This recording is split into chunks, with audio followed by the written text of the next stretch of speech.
The first sign that something had shifted was not a grand spectacle in the sky or a violent tremor in the earth beneath our feet. It was the silence. Not the quiet we find at the end of a long day, but the kind of silence that pulls at something deep, like the sound before a colossal storm. A silence that feels like it's listening to you. A silence that knows your name. You could hear it in the stillness of space, where no air or life stirs, and yet, within that vast expanse, there was an absence that gnawed at the senses. And it was within that silence that humanity made the first, unconscious move toward awakening something older than the stars themselves. I stood on the bridge of the Phalanx, a ship as old as the first days of Earth's rise to the stars, staring at the dark abyss beyond the viewing window. The Galactic Council had said nothing, but we all knew they were watching, waiting for us to fail, for humanity to bend and break under the weight of the unknown. After all, our species had been the last to join their council, an invitation extended with a reluctant hand.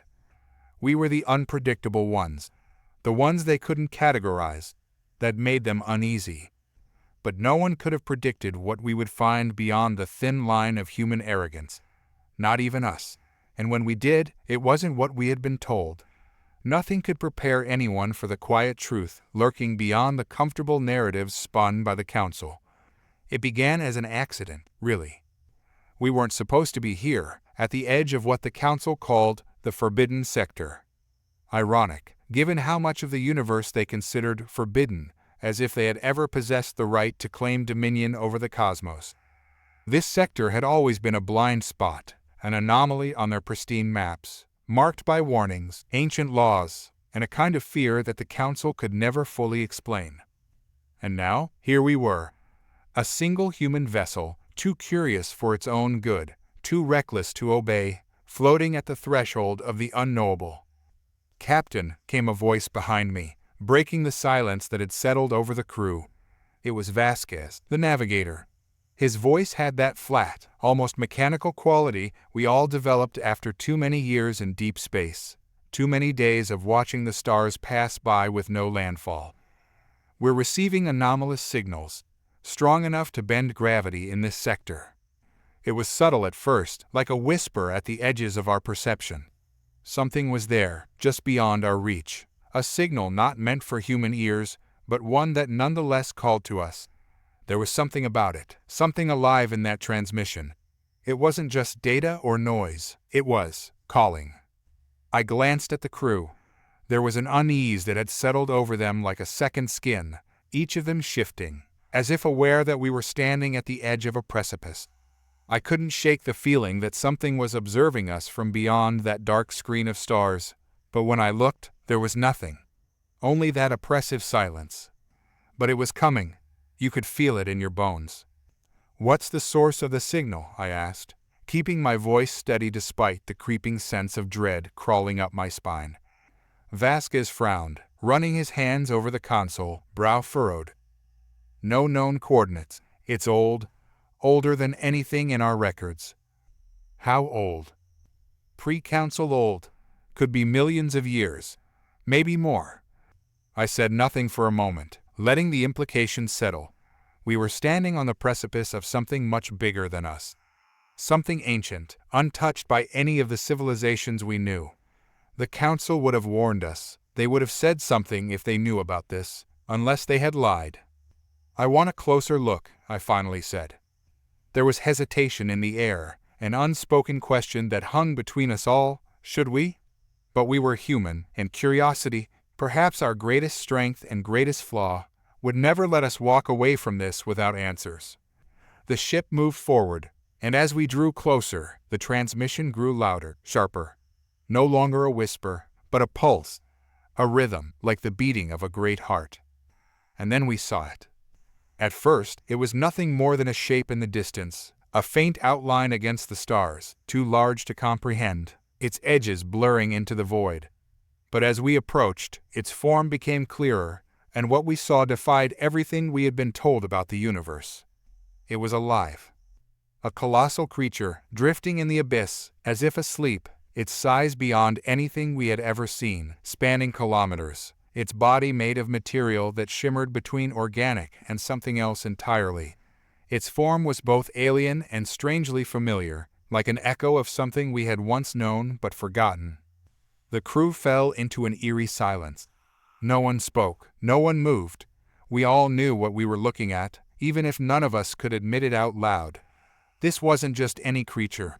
This wasn't a space anomaly. This was something older, something primordial, and as we stared into its endless form, it stirred. The moment it moved, something in the ship groaned, like the entire vessel had just been hit with a force beyond comprehension. I gripped the edge of the console as the ship's systems flickered, alarms ringing, but I barely registered them. All I could see was the creature's eye. One great, unblinking eye, opening slowly, like a sun emerging from an eternal eclipse. And in that eye, I saw something far more terrifying than its size. It recognized us. We weren't just intruding. We were known. And then, a voice, soft, barely audible, whispered through the transmission. "Come." It wasn't a request. It wasn't a threat, either. It was something far more terrible, a statement of inevitability. We had awakened something that had been sleeping for millennia, and now there was no turning back. "Captain," Vasquez's voice broke through the haze. "We need to retreat. Now." But I couldn't move. No one could. The creature's presence was overwhelming, like a gravity well pulling at every atom in our bodies, bending reality around it. In that moment, I understood why the Council had marked this sector as forbidden. It wasn't fear of the unknown. It was fear of being recognized for what they truly were. Liars. The creature stirred again, and with it, the space around us rippled. The stars themselves seemed to bend and twist, as if the very fabric of the universe was reacting to its presence. And then, something more terrifying happened. We felt it, an understanding that didn't come from words or thoughts, but from something far deeper.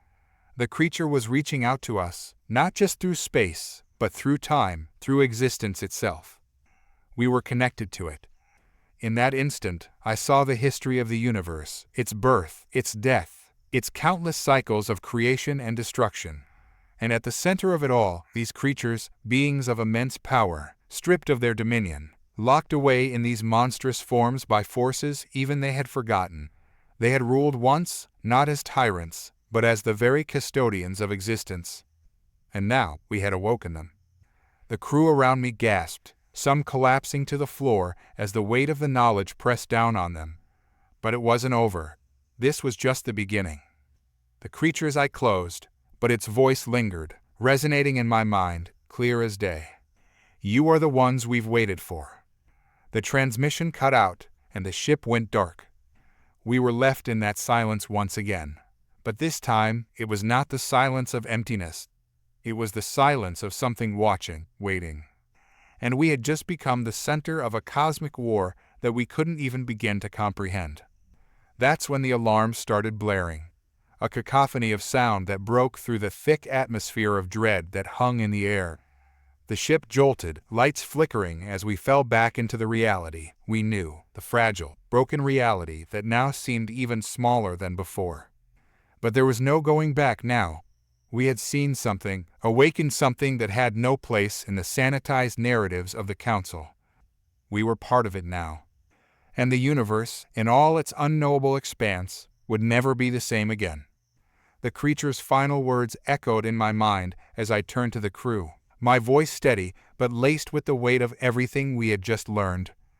"Prepare for war." The alarms pierced through the heavy silence, shaking the crew from their stupor. It was a stark reminder that we were still on the phalanx, still in the cold expanse of space, and no matter what ancient power we had awakened, we were not gods. Not yet. "Shut it down," I barked, my voice barely cutting through the blaring sound, but enough to jolt Vasquez into motion. His hands moved quickly over the console, but there was no calming the chaos. The ship's systems were fluctuating. Warning lights flickered across every terminal, as if the ship itself was gasping for air. "We're losing control," Vasquez muttered, eyes wide, sweat dripping down his face. He slammed his fist against the console in frustration. "It's like something is inside the systems." I knew what he meant without asking. The creature's presence still lingered, an invisible force that had not only touched our minds, but also penetrated the very fabric of the phalanx. It wasn't just watching us, it was with us now, in a way that defied every natural law we understood, or thought we understood. "Reroute the power," I ordered, gripping the edge of my chair as the ship groaned again, the hull creaking under some unseen weight. "Lock down all external connections. If it's trying to invade the system, we need to cut it off." But even as I said the words, I knew it was futile. The creature wasn't bound by the limits of our understanding. It wasn't just a being of flesh and blood. It was something beyond the physical, something that existed in a realm we couldn't touch. And now, it was here, inside our world. Vasquez worked frantically, the other crew members following his lead, trying to regain control of the ship. But I could see it in their eyes, the doubt, the fear. We had seen something that broke every rule of existence, and no amount of technical skill could fix what we had unleashed. "Captain," a voice called from behind me. It was Griggs, the chief engineer, his face pale and his hands shaking. "We've got a massive energy spike coming from the creature. It's like it's waking up." No, it was already awake. This was something else. "Pull us back," I said quickly. "Full reverse, now." Griggs hesitated for a moment, then nodded and rushed back to his station. The ship jolted again as the engines roared to life, pulling us away from the massive, slumbering form of the creature. But even as we moved, I could feel its presence still gripping us, like an invisible hand holding us in place. And then, just as suddenly as it had begun, the alarm stopped. The lights on the ship flickered one last time and then stabilized. Vasquez looked up from his console, breathing heavily, as if expecting the chaos to start again at any moment. "We're stable," he said, his voice flat. "For now." "For now." I rose from my seat and walked toward the main viewing window, my eyes locked on the creature's enormous form. It was still there, floating in the abyss, but something had changed. Its eye, that single, massive eye that had stared into our very souls, was closed again, as if returning to sleep. But I knew better. It wasn't sleeping, it was waiting. "We need answers," I muttered, more to myself than to anyone else. The crew looked at me, their faces a mix of confusion and fear. They didn't understand, not fully. But I did. I had seen something in that creature's eye, something more than just an ancient power. There was intelligence there, a will that stretched across time and space, far beyond anything we could comprehend. And it had chosen us. For what, I wasn't sure yet. But I wasn't about to let the Council's lies keep us from finding out. "Send out a signal," I said, turning to Vasquez. "Get me a line to the Council." Vasquez hesitated. "You sure that's a good idea, Captain, after what we've just seen?" "They need to know," I interrupted. "Or they already do, and they've been hiding it from us. Either way, we're not leaving this sector without answers." Vasquez nodded reluctantly and turned back to his console, fingers flying over the keys as he initiated the transmission. As I waited, my mind raced. The creature had shown us glimpses of something, an ancient history, a cosmic war, beings of immense power stripped of their dominion. It was a story older than humanity itself, older than the Council, older than anything we had ever imagined. And now we were caught in the middle of it. But there was something else, too. Something that had been lurking in the back of my mind since the moment we had seen the creature. A feeling that this wasn't just about us awakening some ancient power. This was about control. Power. The kind of power that could reshape the universe itself. The Council had known. They had to have known. There was no other explanation for their secrecy, their warnings, their fear of this sector. They had been hiding something, something that went beyond mere politics or territory. They had been hiding the truth. And now we were going to uncover it. "Transmission sent," Vasquez said, breaking the silence. But no response yet. Could be the distance, or they didn't want to answer. Either way, it didn't matter. We would find the truth, with or without their help. I turned back to the viewing window, my eyes fixed on the creature. There was a strange sense of calm now, as if the storm had passed. But I knew better. This was only the beginning. "What now, Captain?" Griggs asked, his voice quiet. I didn't answer right away. There were too many questions, too many unknowns. But one thing was clear, we couldn't turn back. Not now. Not after what we had seen. "We go deeper," I said finally, my voice steady. "We find out what else the Council has been hiding, and we prepare for whatever's coming." Because something was coming. I could feel it, like a shadow looming just beyond the edge of our perception. The creature had given us a glimpse of the truth, but there was so much more we didn't know. And the universe, in all its vastness, was not as empty as we had once believed. The crew looked at me, their expressions a mix of fear and determination. They didn't fully understand what we were getting into, but they trusted me, and that was enough. For now. As we moved deeper into the forbidden sector, the creature's presence faded into the distance, but its influence lingered. We were no longer just explorers. We were something more now, something dangerous, something the Council feared. And as we ventured further into the unknown, I couldn't shake the feeling that we had crossed a line that couldn't be uncrossed. The phalanx moved silently through space, its engines humming softly, the stars passing by in a blur. But in the quiet, in the stillness of the ship, I could still hear it, the voice of the creature, echoing in my mind. "You are the ones we've waited for." The words haunted me, lingering like a dark promise. We had been chosen, but for what purpose? To awaken the ancient beings, to free them from their imprisonment, or something far worse? Only time would tell. But one thing was certain, the universe would never be the same again. And neither would we. The alarms screamed like wounded animals, rattling through the ship's corridors as if trying to tear the metal apart from the inside. Lights flashed red, casting eerie shadows across the bridge as the crew scrambled to regain control. But no one spoke. There was no need. Everyone had felt the weight of the encounter, and now there was only one shared understanding. We were not alone. Not anymore. I pulled myself upright, forcing my mind to snap back to the task at hand. Vasquez, still pale but composed, was furiously tapping at his console, trying to make sense of the mess our systems had become. "Status?" I barked, though my voice carried a new edge, less commanding, more questioning. The kind of tone that asked not for orders to be followed, but for answers to the growing dread I could feel coiling tighter around my chest. Vasquez's fingers didn't stop moving as he answered. "We've lost comms. Main powers fluctuating. Backup generators are struggling to stabilize the core.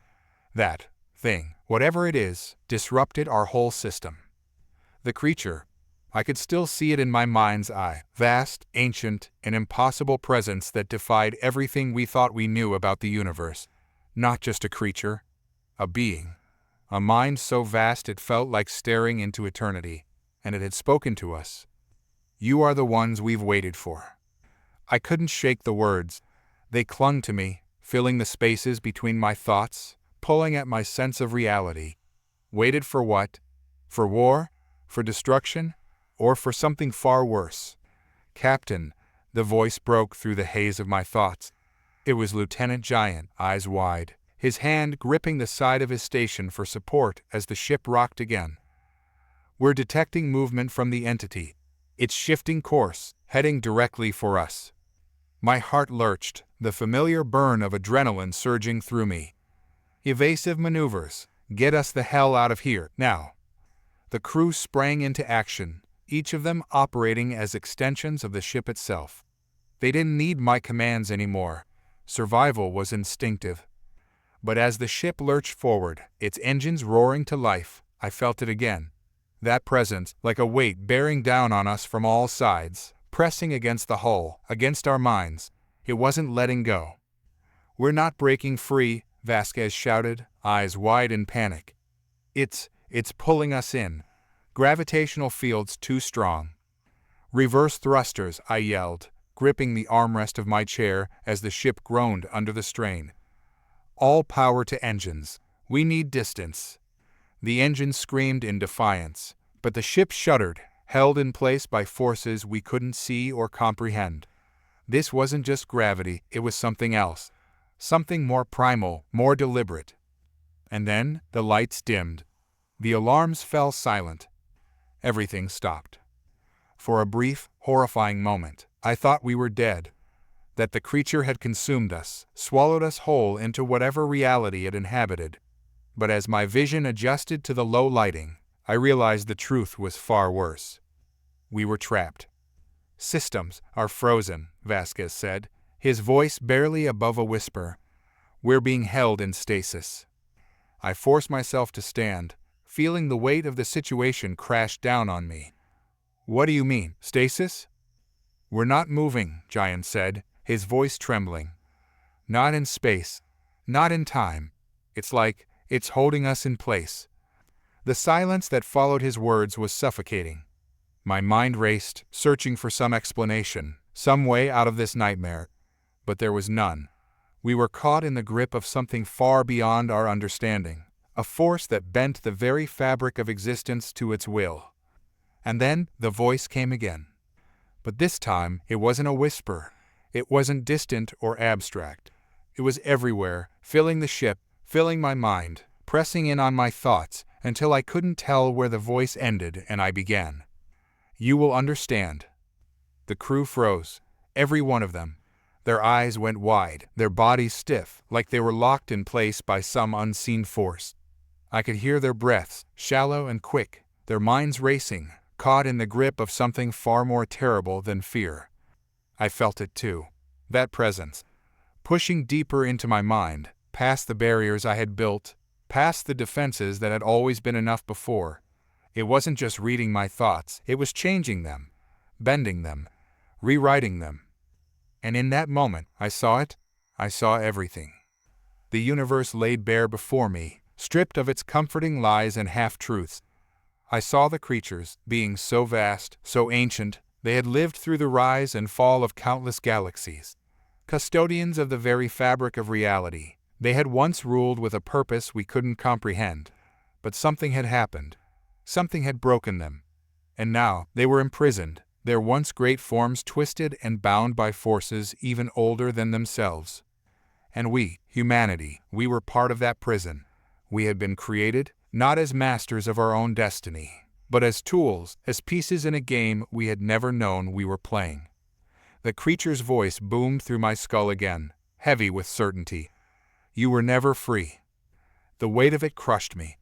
The realization that everything, our history, our rise to power, our place among the stars, had all been engineered, manipulated. We were nothing more than pawns in a game played by forces far beyond our understanding. But that wasn't the worst part. No, the worst part was the truth that came next. And now you will serve. The ship jolted violently, and suddenly the crew snapped back into motion. Vasquez gasped for air, Giant stumbled back from his station, and I collapsed into my chair, my mind reeling from the vision I had just seen. Captain, Vasquez's voice was sharp, panicked. Something's happening to the engines. They're firing up on their own. What? I struggled to regain my composure, forcing myself to stand. Shut them down. I can't. Systems aren't responding. The ship shuddered again, and I could feel it, the engines roaring to life, pulling us forward, dragging us deeper into the darkness that surrounded the creature. But it wasn't just pulling us in. It was guiding us. This thing, it's controlling the ship, Giant muttered, his voice barely audible. It's taking us somewhere. Panic surged through me, but I forced it down. I had to stay in control. I had to keep my crew together, or we were dead. Options, I demanded, my voice steady despite the chaos around us. What are our options? Vasquez's face was pale, his hands trembling as he worked the console. I don't know. I can't shut it down. It's overriding everything. Is there any way to break free? I asked, desperation creeping into my tone. Not unless we figure out what this thing is doing to the ship, Giant said, shaking his head.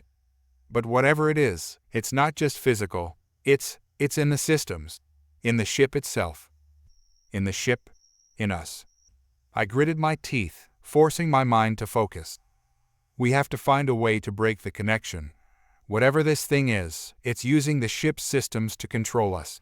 If we can sever that link— Captain, Vasquez interrupted, his voice shaking. It's not just the systems. I turned to him, my heart sinking as I saw the look on his face. It's in us. The silence that followed was deafening. The crew stared at me, their faces pale, their eyes wide with fear. They had felt it too. The presence, the voice. It wasn't just controlling the ship. It was controlling us. My mind raced, trying to make sense of the impossible situation. How could we fight something that was inside our very minds? How could we break free from something that had already rewritten the rules of reality? And then, as if to answer my unspoken question, the voice came again. You cannot fight. It was everywhere, surrounding us, filling us, crushing us under the weight of its certainty. You are part of the cycle now. You will serve. I clenched my fists, anger and fear warring within me. I couldn't let this thing control us. I couldn't let it win. But deep down, I knew the truth. We were already losing. The ship jolted again, harder this time, and I could feel it, the pull of something vast and dark, dragging us deeper into the void. The creature was taking us somewhere, and there was no escaping it. But even as the darkness closed in around us, a single thought pierced through the chaos. We weren't the first. Others had been here before. Other ships, other crews. They had encountered this same force, this same ancient presence. And they had been consumed by it. But not all of them. Some had survived. Some had found a way to fight back. And if they had, so could we. I took a deep breath, steeling myself for what was to come. We were outmatched, outgunned, and out of time. But we were human. And if there was one thing I knew about humanity, it was this. We didn't give up. Not without a fight. Get us out of here, I ordered, my voice calm and steady. Whatever it takes. The crew sprang into action, their fear momentarily pushed aside by the urgency of survival. Vasquez's hands flew across his console. Giant worked furiously to override the systems, and the ship shuddered as it fought against the force pulling it into the void. But even as we struggled to break free, I knew the truth. We were already caught in the web of something far greater than ourselves. And the real battle had only just begun. The ship hurtled through the void, each lurch and groan from the hull echoing the frantic energy of the crew. Despite their efforts, it felt like we were fighting against an unseen force that was far beyond anything our technology could comprehend. The creature's grip wasn't just on the ship, it was on reality itself, bending it around us, warping our perception of time, space, and thought. I paced the bridge, every step heavy with the weight of the impossible choices ahead. My mind raced with fragments of the vision, the voice that had invaded every corner of my consciousness. You will serve. I knew what that meant now, or at least I was beginning to. As Vasquez and Giant frantically worked the controls, trying to wrestle some semblance of control back, I caught a glimpse of something in the corner of my eye, a shadow, moving against the bulkhead, twisting unnaturally. I blinked, and it was gone. Had it been real, or had my mind, already bent and reshaped by the alien presence, begun to fracture? There wasn't time to dwell on that now. I had to act. We were running out of options, and whatever awaited us on the other side of this creature's pull was far worse than the uncertainty of the unknown. It wasn't just pulling us in, it was preparing us, molding us into something else. But for what purpose? Captain, the engines are fluctuating, Giant reported, his voice steady despite the mounting terror. We've got about a minute before they're completely overridden again. A minute. 60 seconds. Barely enough time to catch my breath, let alone outsmart a force that could bend reality. We need a different approach, I muttered, more to myself than to the crew. But Giant heard, and his gaze met mine. What do you mean? This thing, this entity, it's beyond anything we've ever encountered, I said, my thoughts racing. It's not just physical, it's mental, maybe even spiritual. Giant's expression hardened, and I knew he was thinking the same thing I was. Technology wouldn't save us. The creature had rendered it obsolete. If we wanted to survive, we had to tap into something deeper, something beyond the limitations of the material world. "Sir," Vasquez interrupted, his voice tight, "I've got an idea, but it's dangerous." "Everything we're facing is dangerous," I replied, stepping closer to his station. "What do you have?" "We can create a feedback loop. If I can overload the system with raw energy, enough to disrupt its control over the ship, it might force it to release us, at least temporarily." "And what's the downside?" Vasquez hesitated. "We could fry the core. There's a good chance we'll be stranded, dead in space. But it's better than being pulled into whatever that thing is. A calculated risk, one we couldn't afford to ignore." I nodded slowly, my mind already made up. "Do it." Vasquez set to work, his fingers flying over the controls. The ship groaned beneath us, and for a brief second, I felt the gravitational pull weaken. Just a flicker, but it was enough to give me hope. Perhaps we could break free. And then something shifted. It wasn't a physical sensation, it was deeper, a twisting in my perception of reality itself. The air felt thicker, as if the entire ship had been plunged underwater. I struggled to breathe, my chest tight, my heart hammering in my ears.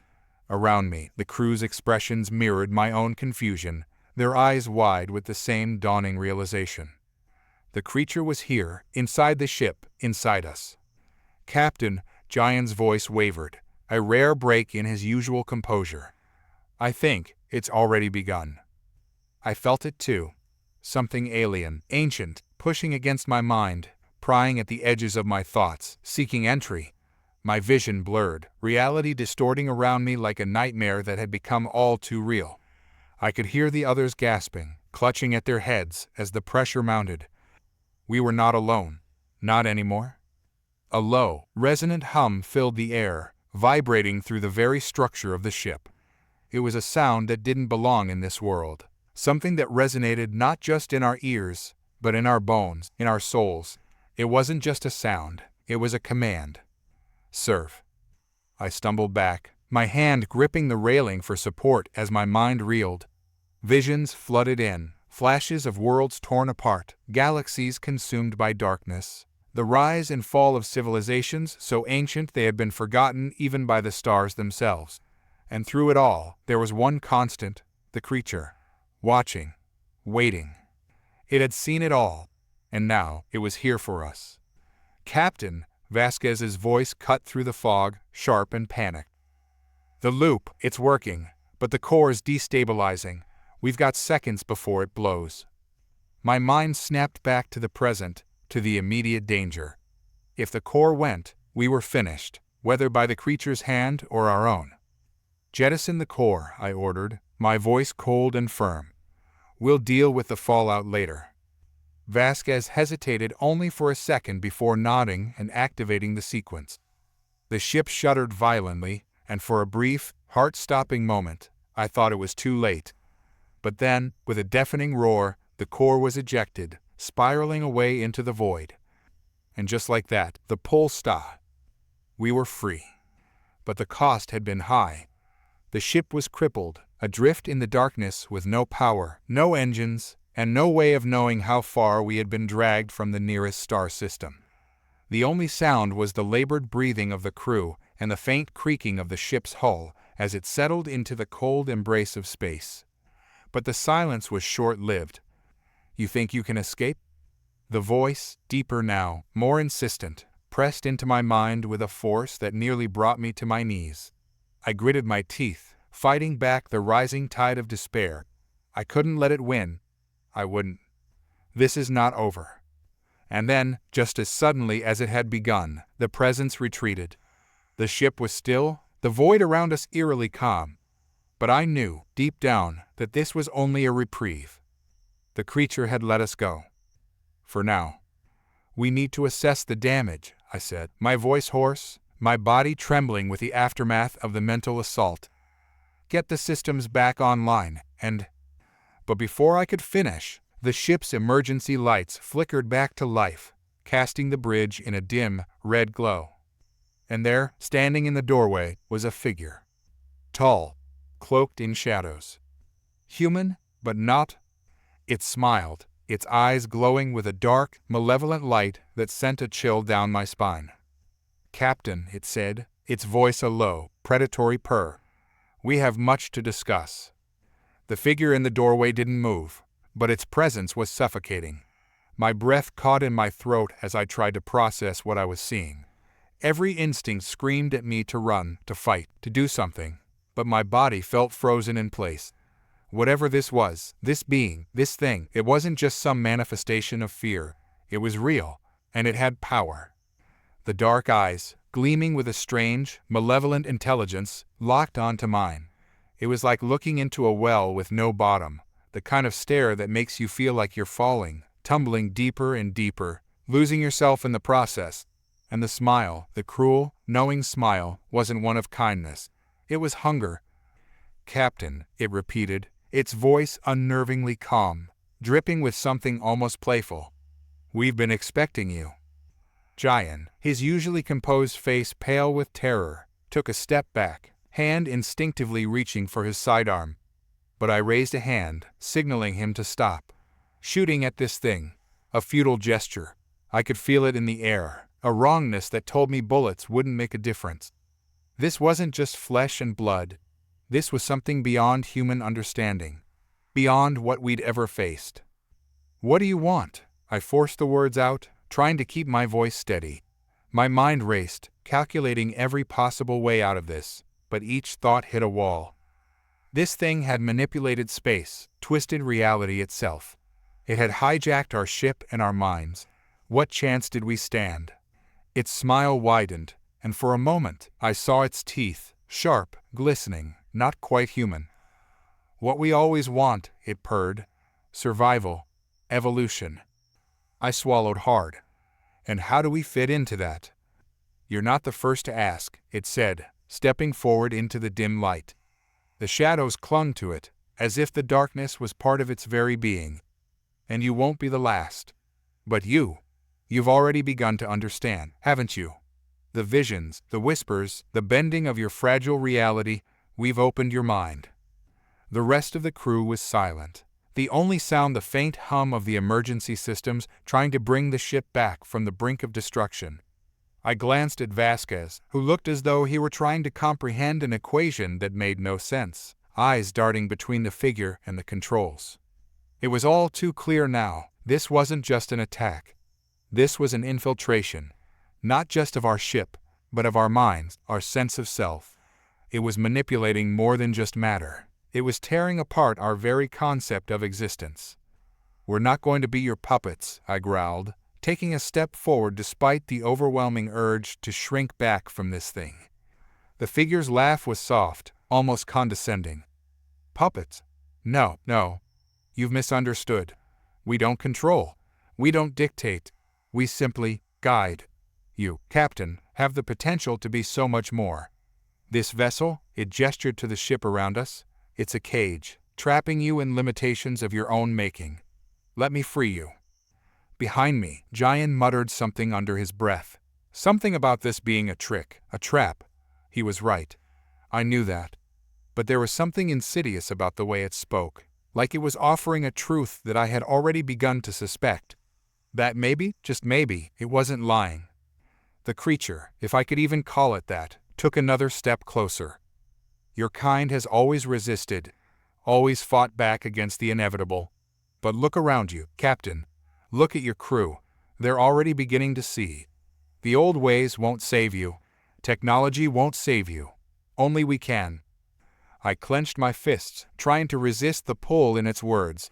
I knew I couldn't trust it. I knew this thing wasn't offering salvation, only control.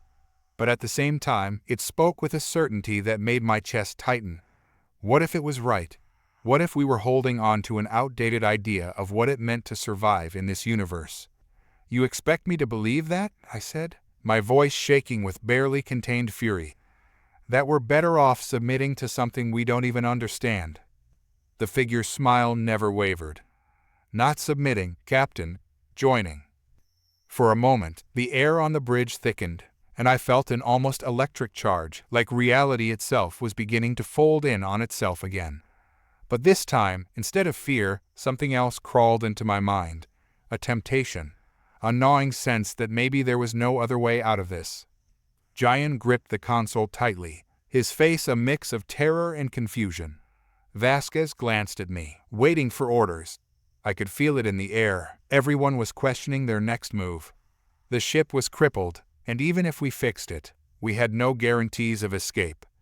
The figure tilted its head, the shadows curling around it. "You're standing at a crossroads, Captain. On one path, destruction. On the other, a future beyond your imagination. All you have to do is choose."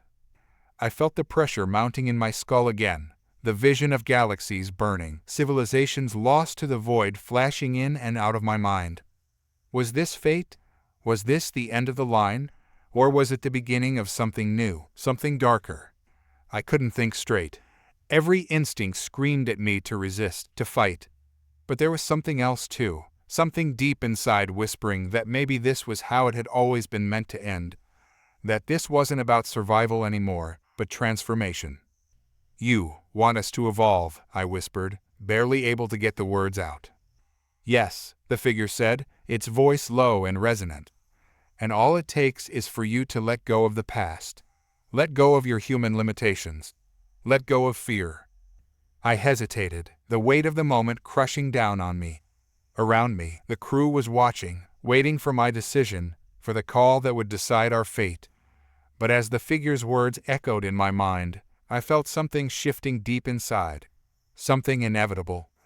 Before I could answer, the emergency lights flickered, and a new sound, something mechanical, something ominous, began to rise from the depths of the ship. The figure's smile faded, replaced by a look of mild surprise. "What is that?" it hissed, eyes narrowing. I didn't know either. But whatever it was coming from deep within the ship, from somewhere the creature hadn't expected. And for the first time since this nightmare began, I saw something in its eyes I hadn't seen before. Fear. The sound grew louder, the ship trembling with its intensity. And then, without warning, the entire vessel shuddered, and the lights went out. In the darkness, the figure's voice was barely a whisper. "You've made a grave mistake, Captain." And then, as quickly as it had appeared, the presence was gone. Vanished.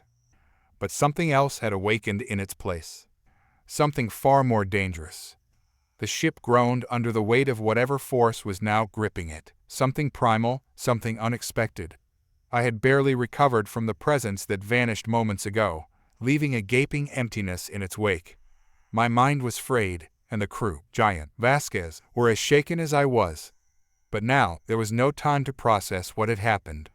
The ship itself had come alive, reacting to a force that even the malevolent figure had feared. "Captain," Jian's voice cut through the darkness, panic barely held at bay. What the hell was that sound? It's coming from deep in the core. The ship's heartbeat, a rhythmic hum I had grown accustomed to, was erratic, distorted. This was something new.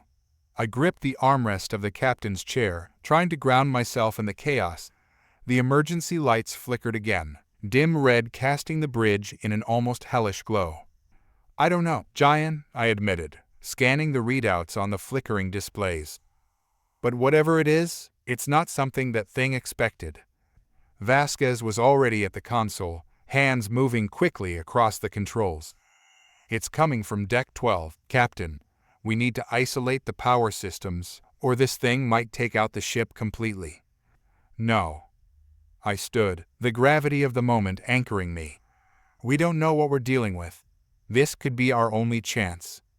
"To do what?" Jian snapped, voice strained. "Survive?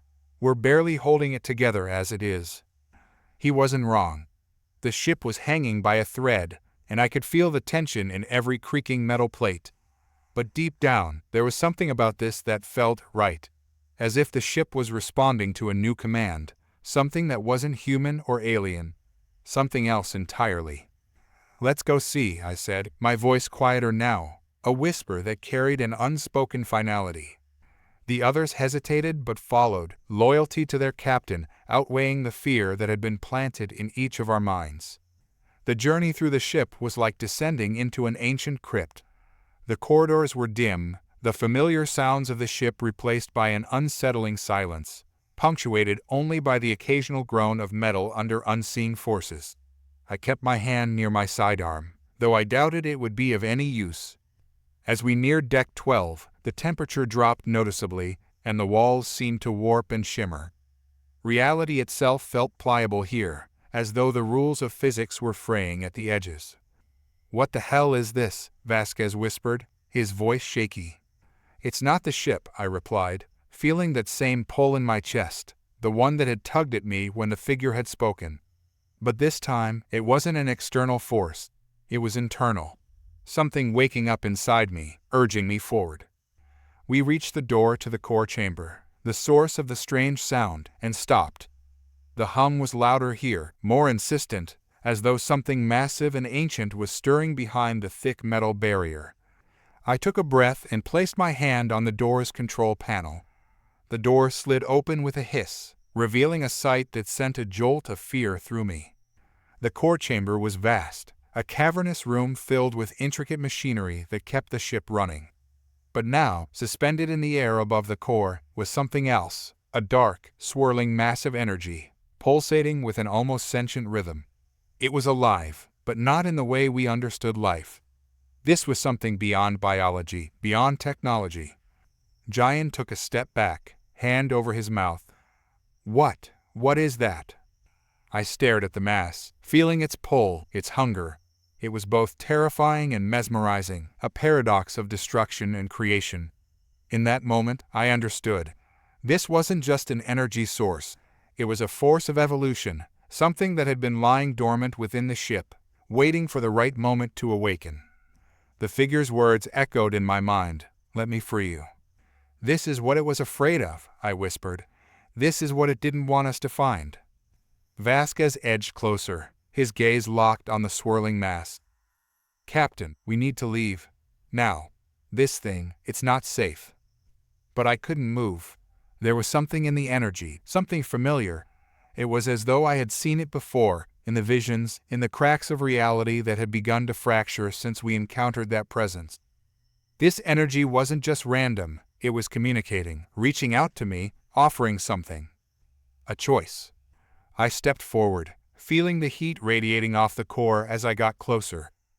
"It's not here to destroy us," I said slowly, piecing it together. "It's here to change us." Giant grabbed my arm, his grip tight. "Don't do this, Captain. We've seen what happens when you listen to things like that, like them. It never ends well." I turned to face him, eyes locked with his. "I'm not listening to it, Giant. I'm listening to something older, something that's been here long before us." The dark mass pulsed again, and for a brief moment, I saw flashes of a future where humanity had become something else, something stronger, something beyond its current limitations. It wasn't a promise of peace or prosperity, it was a promise of survival. "This is the crossroads," I said quietly, more to myself than to the others. "This is where we decide what kind of future we want." The ship trembled again, and the hum grew louder, more insistent. The energy was building, reaching a critical point. Time was running out, and I had to make a decision. "I'm not going to force you to stay," I said, turning back to the crew. "But I have to see this through. If this is what it takes to survive, then I'm willing to take that risk." Vasquez looked torn, his loyalty to me battling with his survival instincts. Giant, on the other hand, shook his head, fear winning out over everything else. "You don't have to do this," Giant said, almost pleading now. "We can find another way. We always do." But deep down, I knew there was no other way. Not this time. I stepped closer to the core, the energy swirling faster now, as if reacting to my decision. The temperature dropped even further, frost beginning to form on the metal surfaces around us. The energy reached out, tendrils of darkness wrapping around me, pulling me toward it. I didn't resist. This was the moment, the transformation. As the darkness consumed me, I felt a surge of power, something ancient and primal coursing through my veins. My body trembled, but I didn't feel fear. I felt alive. And then, just as the energy reached its peak, a voice whispered in my mind, not the figure's voice, but something far older. "Welcome." The ship shuddered one final time, and then everything went still. When I opened my eyes, I wasn't the same. And neither was the universe. The ship wasn't quiet. Not anymore. The silence we once relied on, the familiar hum that settled our nerves, had been replaced by something else, something alive, ancient, and impossible to ignore. Every step felt heavier, as though the weight of this new reality pressed down on us. The air crackled with a tension that didn't belong to the ship we once knew. I could feel it, thrumming beneath my skin, deep in my bones. I was different now. But I wasn't alone. Vasquez stood just a few paces behind me, his eyes wary, his muscles tense. Giant had already retreated, his instincts pushing him away from whatever I had become. I could sense his fear, taste it in the air. He hadn't just left the room. He had fled the very thing that once made me human. The dark mass that had wrapped itself around me, that energy I had absorbed, pulsed within my core. It wasn't a part of me, but it was inside me, changing me. I could feel it, tendrils of thought, reaching, expanding, weaving through my mind like roots searching for sustenance. My consciousness swirled, no longer bound by the same rules. "Captain," Vasquez finally spoke, his voice brittle, as if afraid it would shatter. "What are you now?" I didn't answer immediately. What was I? Not a man, not anymore. I was something in between, caught in a transition that was still unfolding. My thoughts were faster, sharper. I could feel the ship like an extension of myself, its systems flickering through my awareness like the beat of my own heart. But this wasn't about the ship. This was about what came next.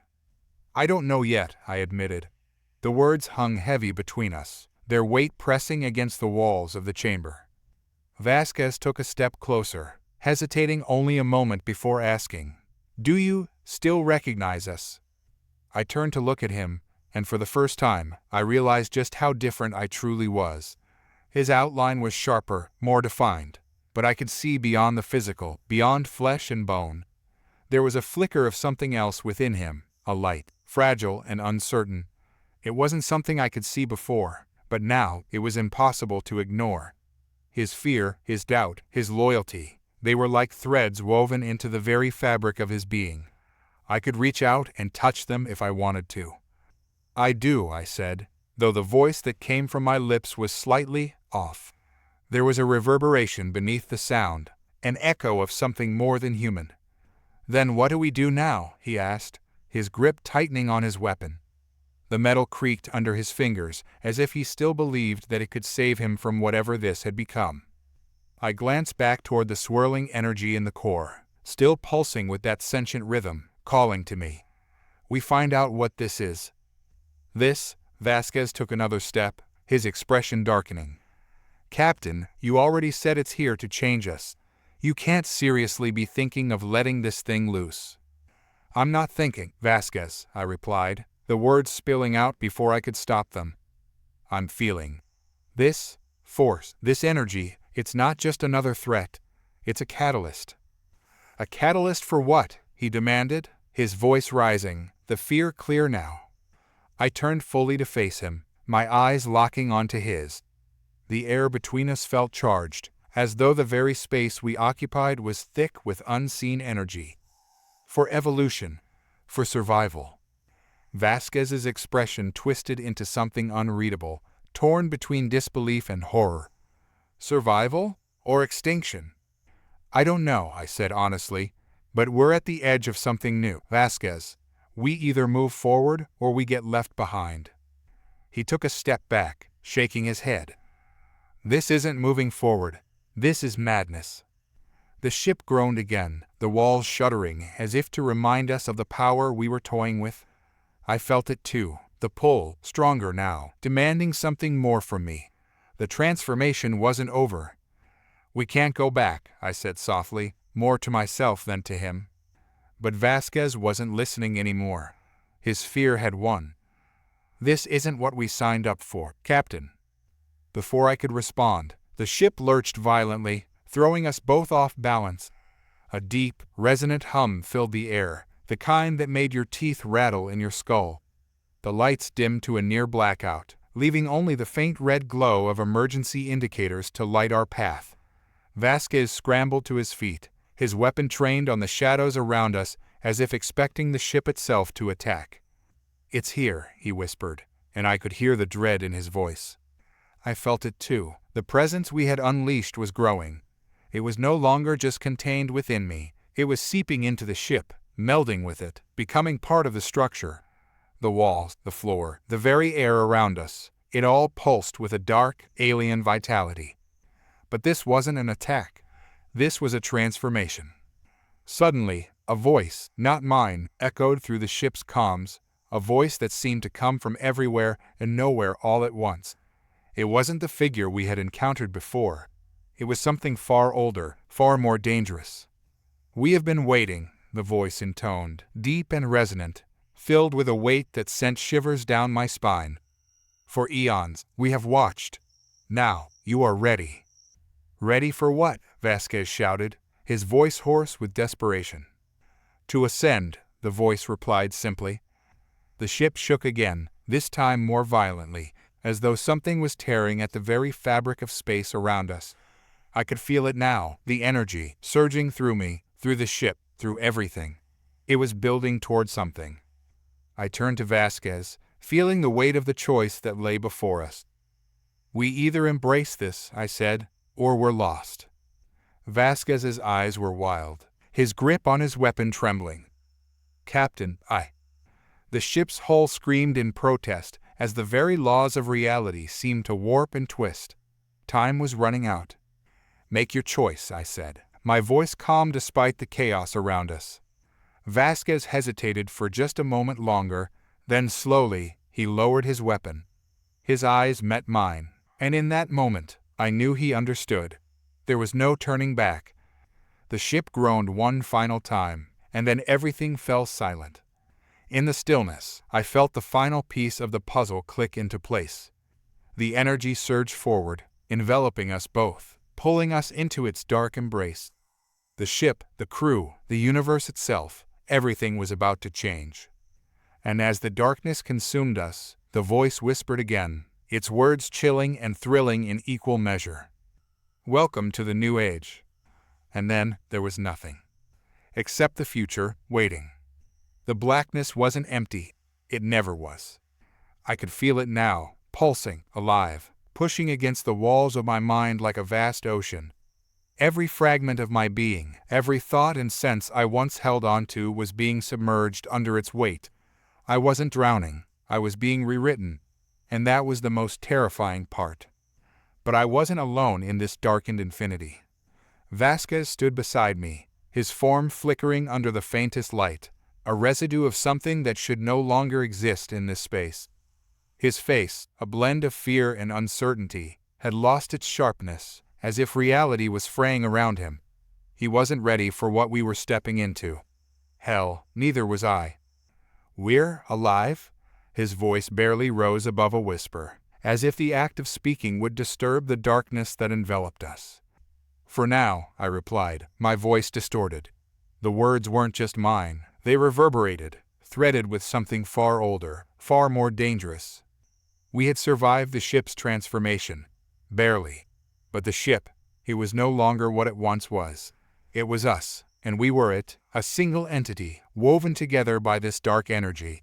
I could feel it all, the wiring, the circuits, the pulse of alien machinery that hummed through every corridor, each connection like a synapse firing in my brain. We were in the belly of a beast we barely understood. I flexed my fingers, and the walls responded, rippling, breathing. "We shouldn't be here," Vasquez muttered, his eyes darting around. "We're not meant for this." "We weren't meant for a lot of things," I said, staring into the shadows that stretched out like tendrils, reaching into a future we couldn't yet see. "But we're here now." A sudden tremor rumbled through the ship's new form, something deep, a quake that rattled the bones of reality. It was like the universe was watching us, waiting to see if we would shatter or adapt. Vasquez's knuckles whitened as he clutched his rifle, though it had become more symbolic than anything at this point. His faith in the weapon faltered with every breath he took in this place. "Where are we?" Vasquez asked, his voice trembling. I focused, my senses diving deep into the ship's systems. It wasn't navigation I was searching for, it was understanding. But the more I reached, the more I felt something else. It wasn't the ship. It wasn't us. It was older, deeper, as if space itself had a consciousness, and we had just wandered too close to its core. I think, I said slowly, we're in between. In between? His voice cracked. What the hell does that mean? It means, I replied, my voice calmer than I felt, we're on the cusp of something that isn't bound by the same rules anymore. Time, space, physics, they don't hold sway here.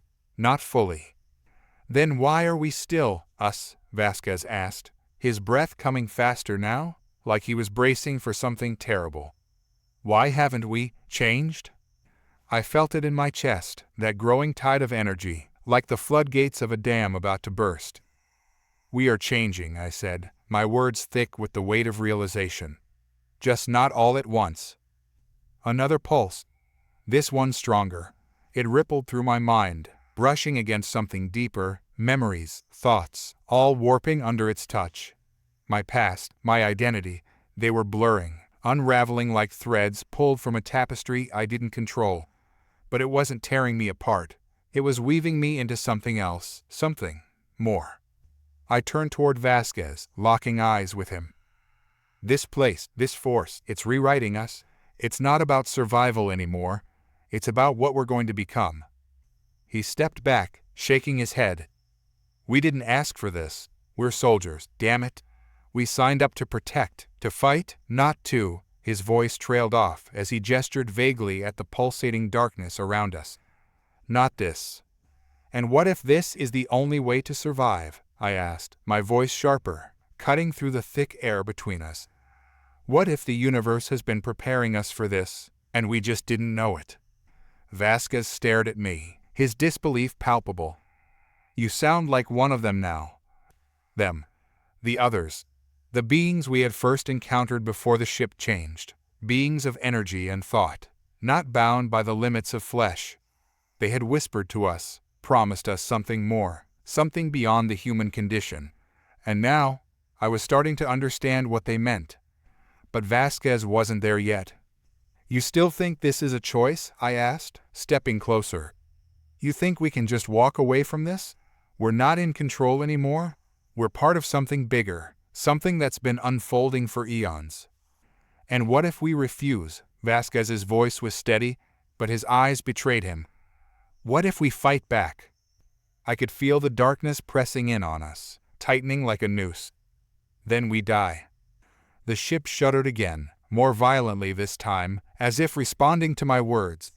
The walls quivered, the air itself humming with the resonance of something colossal. Whatever was coming, it wasn't going to wait for us to figure things out. Suddenly, the ship's systems flickered to life, bathing us in an eerie, pulsing light. But this wasn't the soft glow of the ship we once knew. This light was alive, pulsing, breathing, like the heartbeat of some colossal entity. And then, out of the stillness, the voice came again. But this time, it was different. It wasn't distant, detached.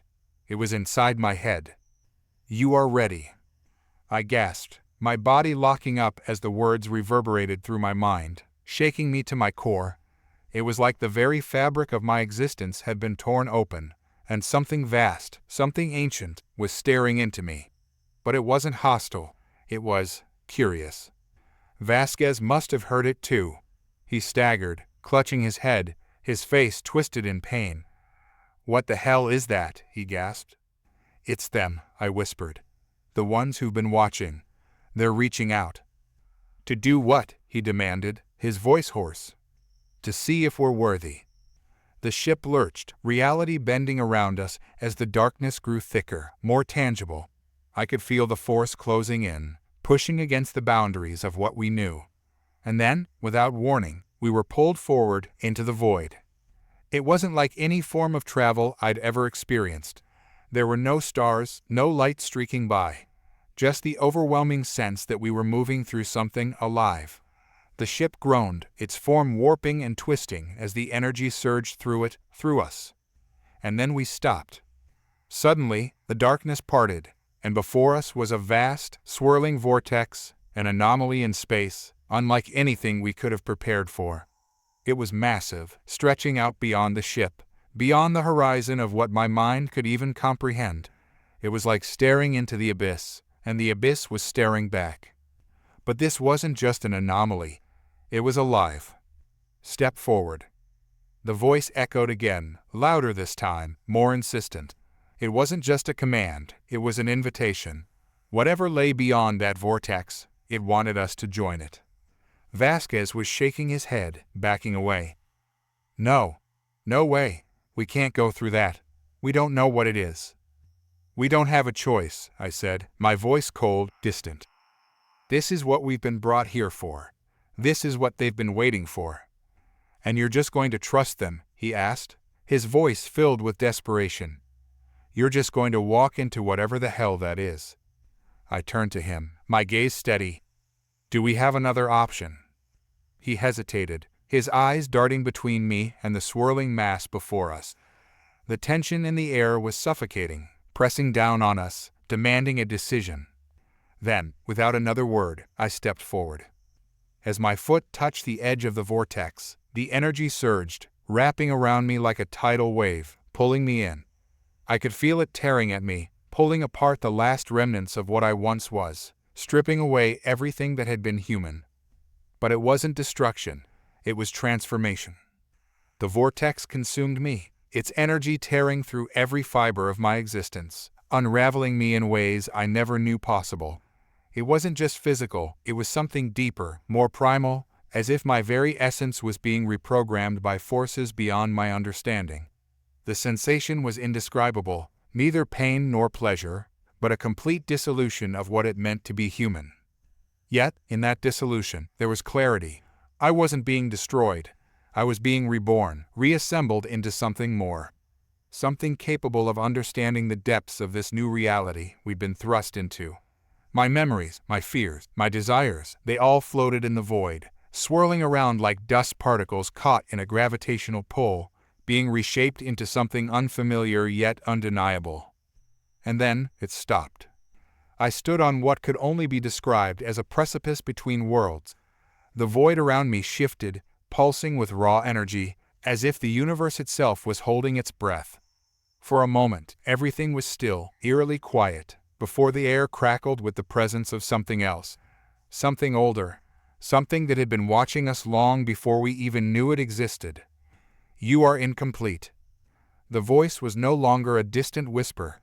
It was omnipresent, woven into the very fabric of the void that surrounded me. It was vast, cold, and utterly indifferent. I felt my chest tighten as if a weight had settled on my very soul. It was the voice of something that had seen empires rise and fall, civilizations turn to dust, and stars collapse into nothingness. You are not ready. The weight of those words hit me like a blow. Not ready. After everything we'd endured, after the ship's transformation, after stepping into the heart of this anomaly, we were still unworthy? I wanted to scream, to lash out against the injustice of it all, but I couldn't. My voice was caught in my throat, trapped beneath the immensity of the truth that pressed down on me. But then, something unexpected happened. A figure emerged from the swirling darkness, a shape that defied all logic. It wasn't Vasquez. It wasn't anyone I recognized. It was a projection of something far beyond human comprehension, shifting and changing with every second, never settling into one form. It was both terrifying and mesmerizing. "Why do you fight?" the entity asked, though it was not a question born of curiosity. It already knew the answer. It always had. "I don't know," I muttered, my voice shaky, barely audible against the oppressive atmosphere. "Survival? Instinct? Because it's all we've ever done." The figure flickered, its form warping and twisting, as if reality itself was struggling to contain it. "Survival is not enough."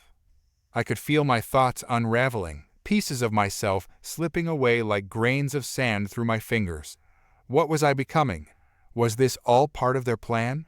A test? Or was it something more sinister? Before I could formulate a response, the figure shifted closer, its presence cold and suffocating.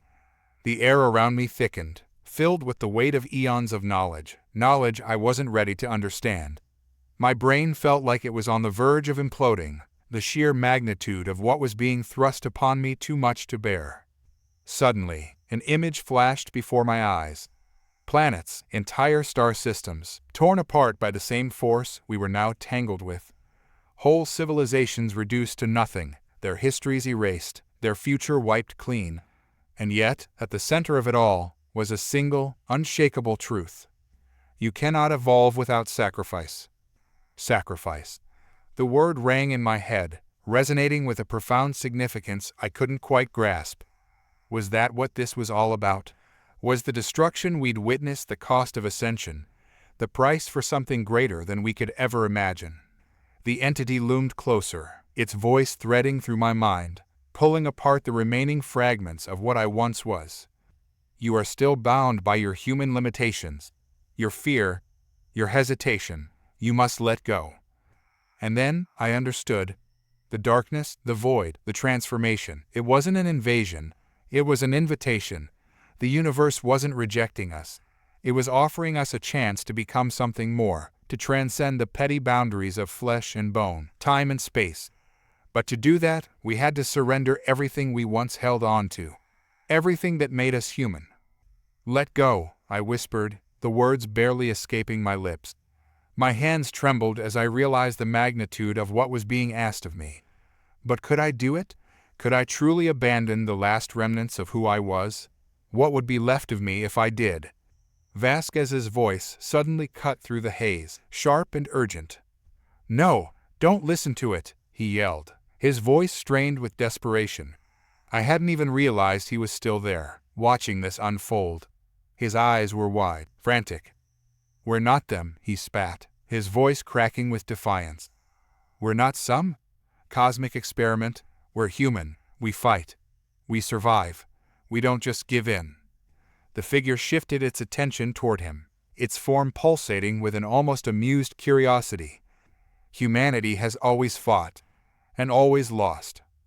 Vasquez took a step forward, the look of defiance still etched on his face, though I could see the fear in his eyes. Maybe, but we still fight. That's what makes us who we are.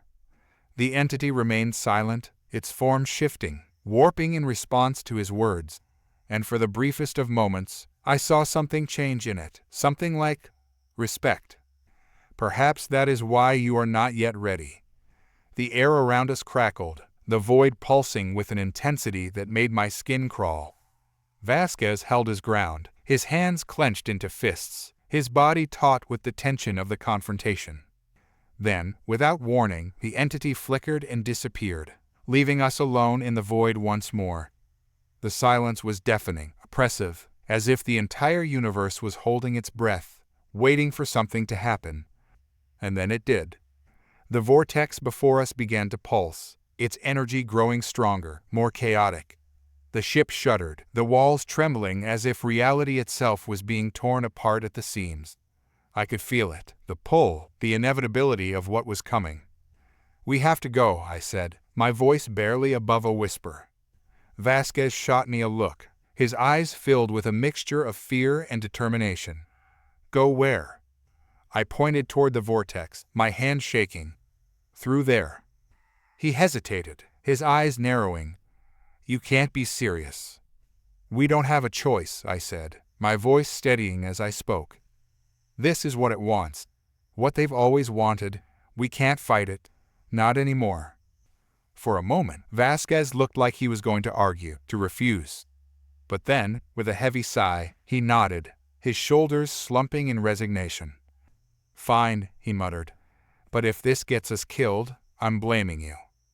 I offered him a weak smile, though I wasn't sure it reached my eyes. I'll take the blame. With that, we stepped forward, the energy of the vortex swirling around us, pulling us in. The ship groaned, its form distorting as we were dragged into the heart of the anomaly. The last thing I saw before the darkness consumed us was Vasquez's face, his eyes wide with fear, but also with something else, hope. And then everything went black. When I opened my eyes, I was no longer aboard the ship. I stood on the edge of an impossibly vast city, its towers stretching into the sky, their forms twisting and warping in ways that defied all logic. The air was thick with energy, crackling with the same raw power I had felt in the vortex. But this place, it was different. It was alive, in a way I couldn't quite understand. Vasquez stood beside me, his eyes wide with awe and terror. "Where the hell are we?" he whispered. I didn't have an answer, but as I looked out over the sprawling city, I knew one thing for certain. We were no longer in the world we once knew.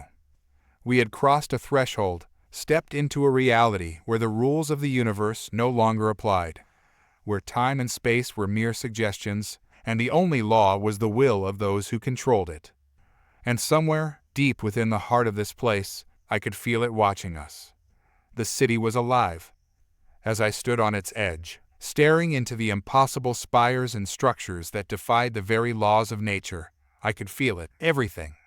The hum of energy, not just beneath my feet, but in the air itself, thrummed with a life force that seemed older than the stars. This place wasn't just built. It was grown, a sprawling metropolis that had evolved over millennia, each pulse of the universe's breath molding it, guiding it into something beyond human comprehension. Vasquez hadn't moved. His eyes were locked on the shifting skyline, his body stiff with tension, as if he might shatter if he blinked. "This is wrong," he muttered, barely audible. "Everything about this is wrong." He wasn't wrong. Nothing about this made sense, but maybe it wasn't supposed to. Maybe sense was a luxury we no longer had. "We have to keep moving," I said, though the words felt hollow. Moving where? What was the point of traversing a city that defied logic? But there was a pull, a magnetic force, invisible but undeniable, urging us deeper into its labyrinthine core. I could feel it growing stronger. Whatever had watched us from the void was still there, embedded in the very fabric of this place. But it wasn't malevolent. Not yet. It was waiting, testing us, as if we were part of a grand experiment that spanned beyond mere survival. Vasquez turned to me, his voice tight. "What if this is it? What if this is where we end?" His words hung in the air, but I didn't respond. Not because I disagreed, because I wasn't sure. Every instinct in me screamed to flee, to break free from this cosmic riddle, but there was nowhere to run. We were trapped in this new reality, a place that was as much an idea as it was a physical location. The streets beneath our feet pulsed, shifting imperceptibly, as if adjusting to our presence. As we made our way forward, something caught my eye, a figure darting between two buildings far ahead. It was humanoid, or at least appeared to be. The sight of it sent a jolt of adrenaline through my veins. "Did you see that?" I asked, my heart racing. Vasquez nodded, his expression hardening. "We're not alone." The figure moved with a purpose, disappearing into the depths of the city. It hadn't noticed us, or if it had, it didn't care. "What are they?" Vasquez whispered, half to himself.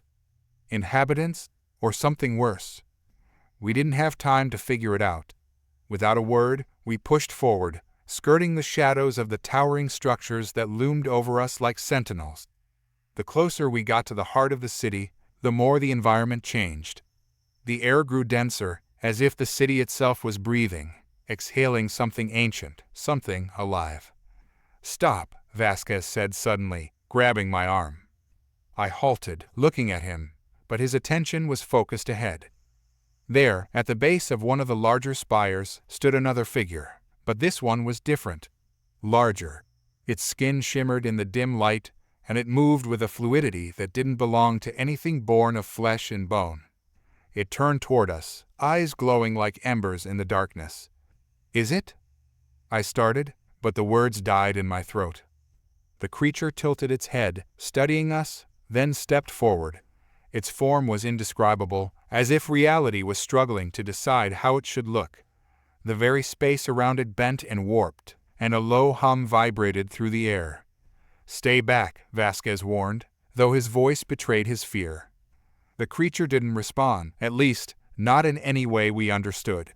It took another step, its presence overwhelming. I could feel it, a suffocating weight pressing down on my chest, making it hard to breathe. My instincts screamed to run, but something else, something deeper, held me rooted in place. And then it spoke, though not with words. It was a transmission, a ripple in the fabric of reality itself, entering my mind like a whisper. You should not have come. It wasn't a threat. It was a statement, a cold, indifferent truth. Vasquez's hands clenched into fists.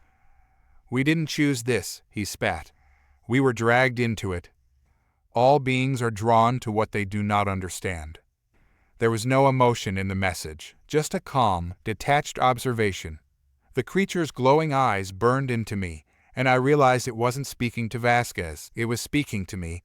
I could feel it probing my thoughts, searching through the fragments of my mind as if it were flipping through pages of a book.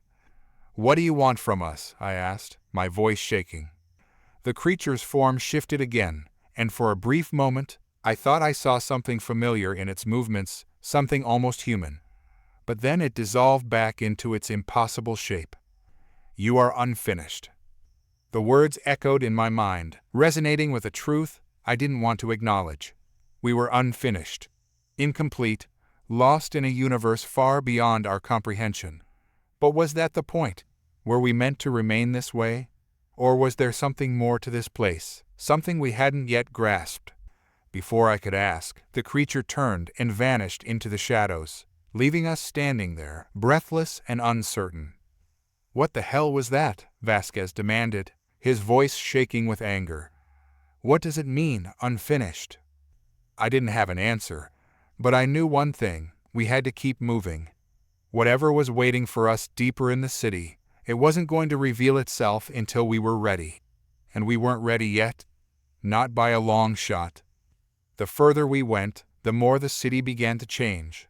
Buildings shifted around us, their forms warping as if they were alive, as if the city itself was responding to our presence. Every step felt like we were being watched, studied by unseen eyes. Eventually, we came to a massive gate, its surface pulsating with energy. Beyond it, I could sense something powerful, something ancient. This was it. The heart of the city, the source of everything. This is where it ends, Vasquez said, his voice grim. No, I corrected him, my heart pounding. This is where it begins. Without waiting for a response, I stepped forward and placed my hand on the gate.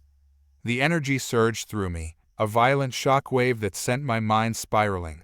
For a moment, I was everywhere and nowhere. Flashes of distant stars, collapsing civilizations, and endless voids filled my vision. And then, just as quickly, it stopped. The gate slid open with a deafening groan, revealing a chamber beyond that pulsed with a sickening light. It was as if the very core of the city was alive, its walls breathing, its energy throbbing like a heartbeat. At the center of the room stood a figure, taller, more imposing than anything we had seen. Its eyes glowed with the same intensity as the creature outside, but there was something different about this one. It wasn't just a sentient being. It was the architect of this place, the master of this reality. You've come far, it said, its voice reverberating through the chamber. But you are not yet ready. Vasquez stepped forward, his fist clenched. We've fought everything thrown at us. We've survived. What more do you want? The figure's eyes locked onto him, and for a moment, I thought I saw pity in them. Survival is not enough. You seek to evolve, but evolution requires sacrifice. The question is, are you willing to make that sacrifice? I felt a chill run down my spine. Sacrifice.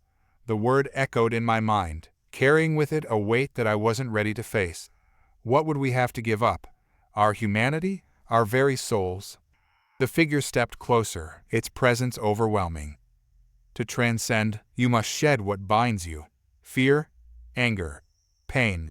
Only then will you be ready to embrace the truth. I could feel Vasquez's rage boiling over, but I placed a hand on his shoulder, stopping him before he could speak. What do you mean? I asked, my voice barely a whisper. The figure's eyes glowed brighter, and I could feel its gaze piercing through me, seeing everything, every fear, every doubt, every flaw. To become what you are meant to be, you must let go of everything you once were.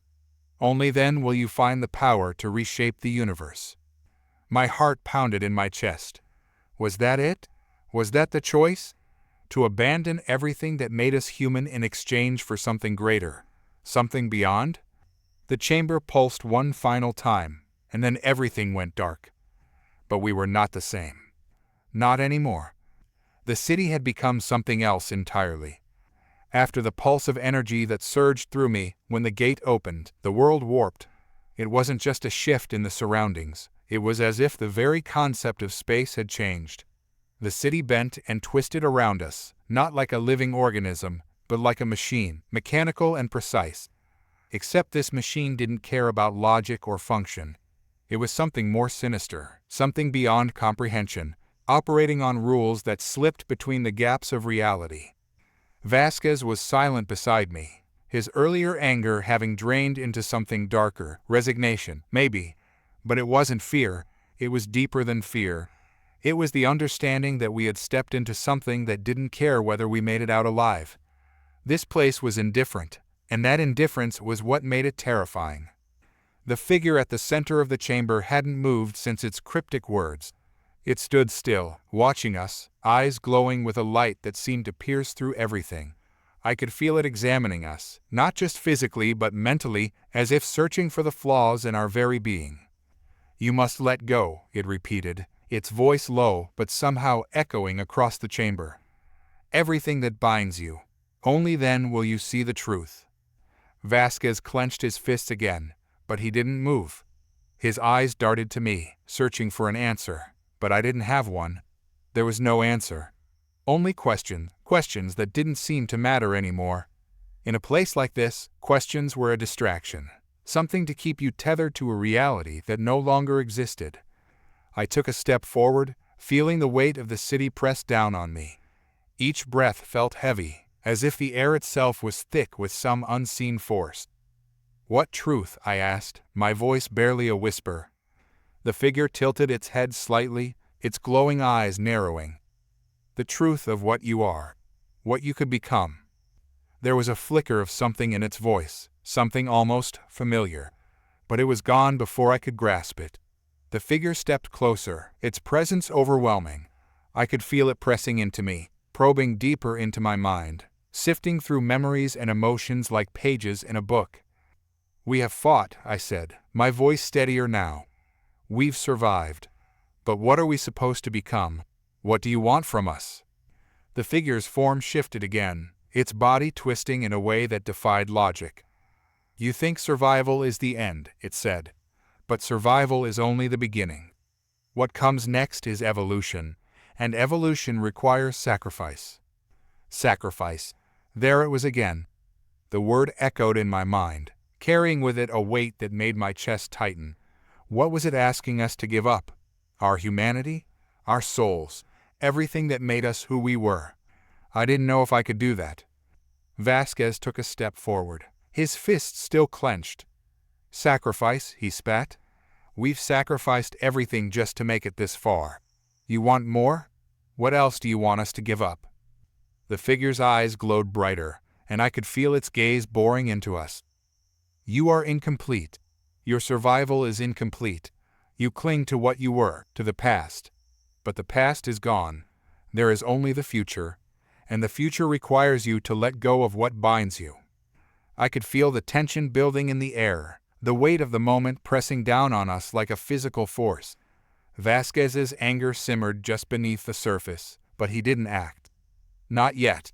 He was waiting for something, but I didn't know what. Maybe he didn't know either. The figure took another step forward, its form shifting again. This time, I saw something more human in its movements, something familiar, but it was gone in an instant, replaced by the same twisted, alien form that seemed to defy all reason. "You are unfinished," it said again. "You seek to evolve, but you are not ready. You must let go. Only then will you find the power to reshape the universe." The universe.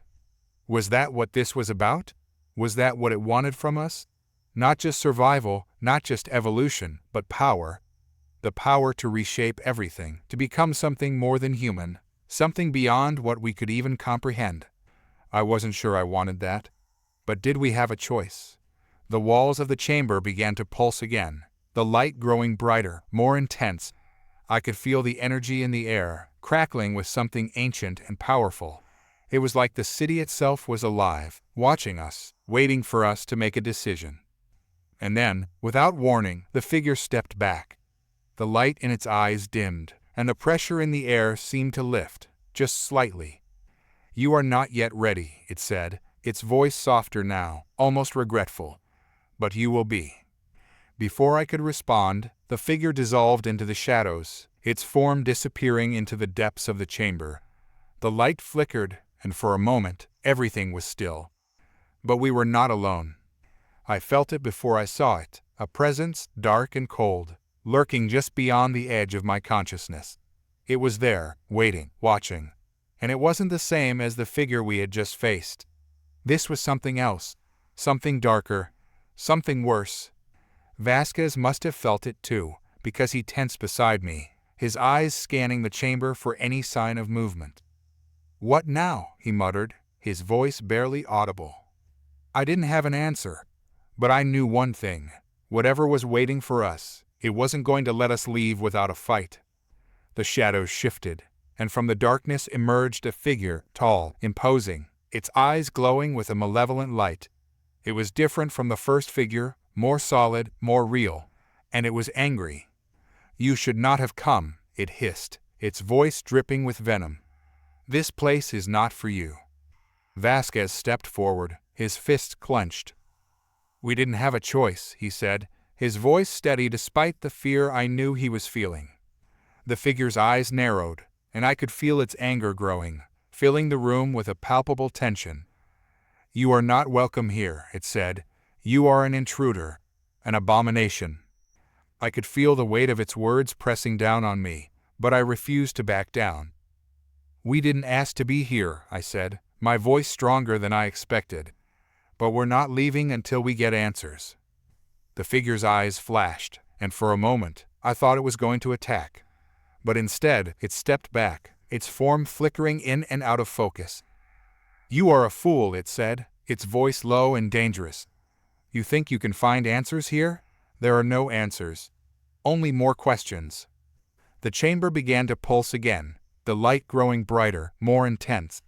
I could feel the energy in the air, crackling with something dark and powerful. The walls seemed to close in around us, and I realized that we were running out of time. "We need to go," I said, grabbing Vasquez's arm. "Now."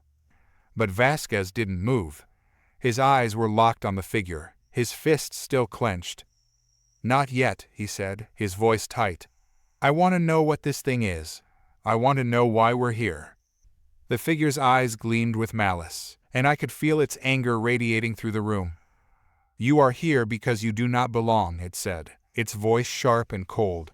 "You are an anomaly, a mistake." The words hit me like a physical blow, but I refused to let them shake me. "We're not a mistake," I said, my voice steady. "We're here for a reason. We're here because we belong here." The figure laughed, a cold, bitter sound that sent chills down my spine. "You belong nowhere," it said. "You are nothing." And then, without warning, the figure lunged at us. I barely had time to react. The world exploded into chaos, the chamber filled with blinding light and deafening noise. I felt the ground shift beneath my feet, the walls closing in around us. Vasquez shouted something, but his voice was lost in the cacophony. We were being torn apart. Reality itself was unraveling around us, and there was nothing we could do to stop it. And then, just as suddenly as it had begun, it stopped. The chamber was silent. The light had dimmed, and the figure was gone. But the damage was done. The world around us had changed. The city had changed, and we were no longer the same. We had crossed a threshold, and there was no going back. The world around us was no longer recognizable. The walls of the city shifted and twisted in directions that defied geometry, a blur of alien structures and impossible angles. We had crossed some boundary, one that separated reality from whatever lurked on the other side. It felt as though the very fabric of space had bent, and with it, our understanding of everything we knew shattered. Vasquez was rigid beside me, his chest heaving with labored breaths. His fists had relaxed, but his jaw clenched tighter with each passing second.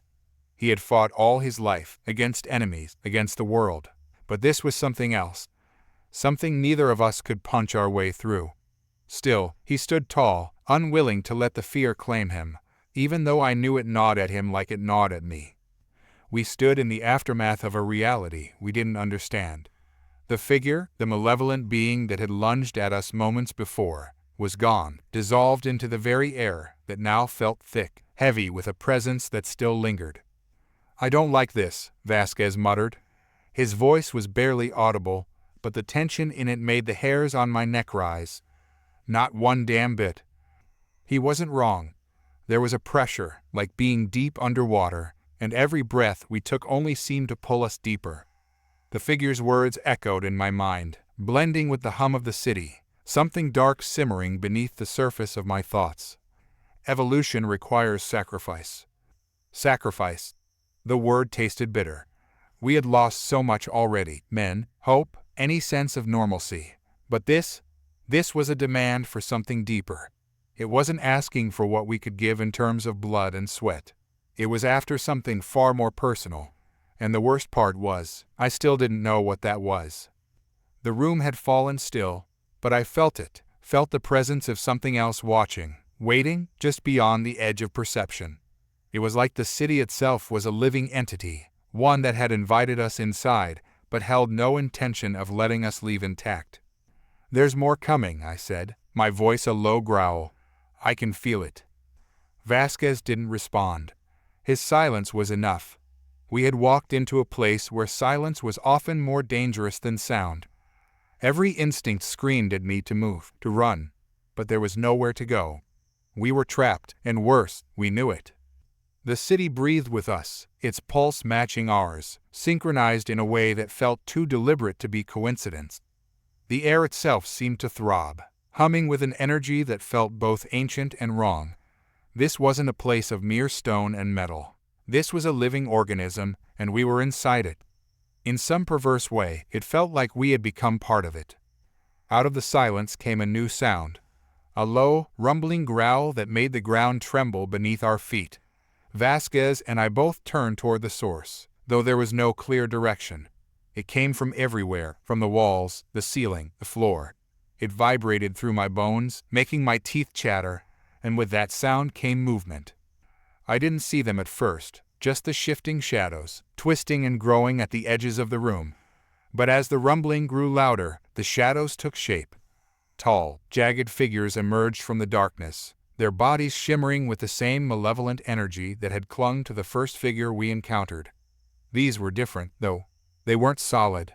They were more like wraiths, phantoms that shifted between the material and immaterial, their forms barely contained by the thin veneer of reality that still held. Vasquez took a step back, his eyes narrowing. "More of them." "Not the same," I muttered. "Something worse." The air grew colder, and the energy that filled the room sharpened, pricking at my skin like needles. These creatures, they were angry, furious, but it wasn't blind rage. It was cold, calculated, and purposeful. One of them stepped forward, its shape shifting in and out of focus. Its face, if you could call it that, was a twisted mockery of something human, but not quite. It was like someone had tried to recreate a human face from memory, but forgot the important details. Hollow, sunken eyes stared out from a featureless expanse, and a wide, gaping mouth seemed to stretch too far across its skull. "You do not belong here," it hissed, its voice a wet, guttural rasp. "We didn't come here by choice," I shot back. My hands tightened into fists as I braced for what came next. "But we're here now." The wraith didn't respond. Instead, it glided forward, the shadows swirling around it like a cloak. The others followed suit, closing in on us. They didn't rush. They didn't need to. They knew we had nowhere to go. "Vasquez," I muttered, my voice low. "Be ready." But he already was. Without hesitation, Vasquez launched himself forward, his fists swinging.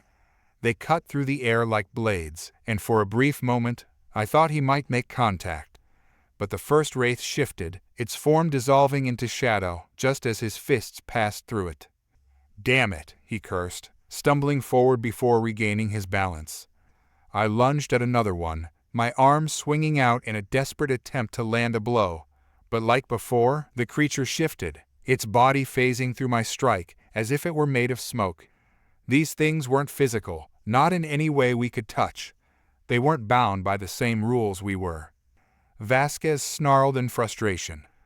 How do we fight these things? I didn't have an answer. The figures continued to circle, closing in on us with an eerie calm, their presence filling the room with an overwhelming sense of dread. And then, without warning, one of them lunged. It moved with a speed I couldn't anticipate, its body dissolving into a blur of shadow before reforming just inches from me. I barely had time to react before its cold, clawed hand wrapped around my throat. Pain exploded through my body as it lifted me off the ground, my feet dangling in the air. The pressure on my neck was crushing, suffocating. But worse than that was the sensation of something else, something darker, seeping into me through its touch. It wasn't just trying to kill me, it was trying to consume me. My vision blurred as I struggled, my hands clawing at the wraith's arm, but my fingers passed through it as if it wasn't there. I could feel my strength draining away, my body weakening as the creature's essence wrapped itself around me, coiling tighter and tighter until it felt like my very soul was being squeezed from my body. "Let go," I gasped, but my voice was barely a whisper. Vasquez was shouting something, but his words were distant, muffled, like they were coming from underwater. I saw him rush toward me, his body a blur of motion as he swung his fists wildly at the wraith. But it was no use. He couldn't touch it. None of us could. And then, just as I felt the last of my strength fading, something inside me snapped. It wasn't fear. It wasn't anger. It was something deeper. Something primal. Without thinking, I reached out, not with my hands, but with my mind. I could feel the energy that pulsed through the wraith, the dark, twisted force that sustained it. And in that moment, I realized that it wasn't just attacking me. It was trying to merge with me, to become part of me. Fine. If that's what it wanted, I would let it. I stopped fighting and let the wraith in. For a brief moment, there was nothing. Just darkness. Cold, suffocating darkness. But then, something shifted. I felt the wraith's essence flooding into me, filling me with its power, its knowledge, its rage. But instead of being overwhelmed by it, I took control. I seized the darkness, forced it to bend to my will. The wraith recoiled, its grip on my throat loosening as it tried to pull away. But I didn't let it.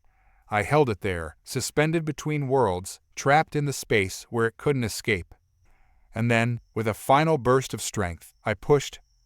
The wraith screamed, a high-pitched, inhuman wail that echoed through the chamber. Its body twisted and contorted, its form unraveling like a thread being pulled from the fabric of reality. And then, in an instant, it was gone. I fell to the ground, gasping for air, my body shaking from the effort. Vasquez was at my side in an instant, pulling me to my feet.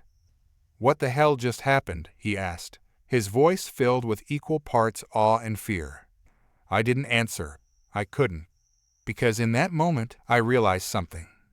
We weren't just fighting to survive anymore. We were fighting to become something more. And the cost of that transformation would be greater than anything we could imagine. The city shifted again, the walls moving like the ribs of a sleeping beast. But now, there was something different. The energy in the air wasn't just oppressive, it was alive, pulsing, reacting to us. "We need to move," I said, my voice hoarse. "This place, it's changing." Vasquez nodded, though I could see the unease in his eyes. We had crossed a line, and there was no turning back now. The ground beneath us trembled again, this time with a rhythm, as if the city was breathing, or worse, awakening. My chest tightened. It wasn't just our minds caught in this trap. Reality itself was bending to something far darker than we'd imagined. Vasquez's face was a mask of tension, veins popping against his temples as he scanned the shifting walls around us. His breathing was heavy, the sound of each exhale like a reminder that we were still flesh and blood in a place that seemed determined to erase that fact. "We can't stay here," I said, my voice still ragged from the encounter with the wraith. The pain of its grip on my throat lingered like a bruise on my soul.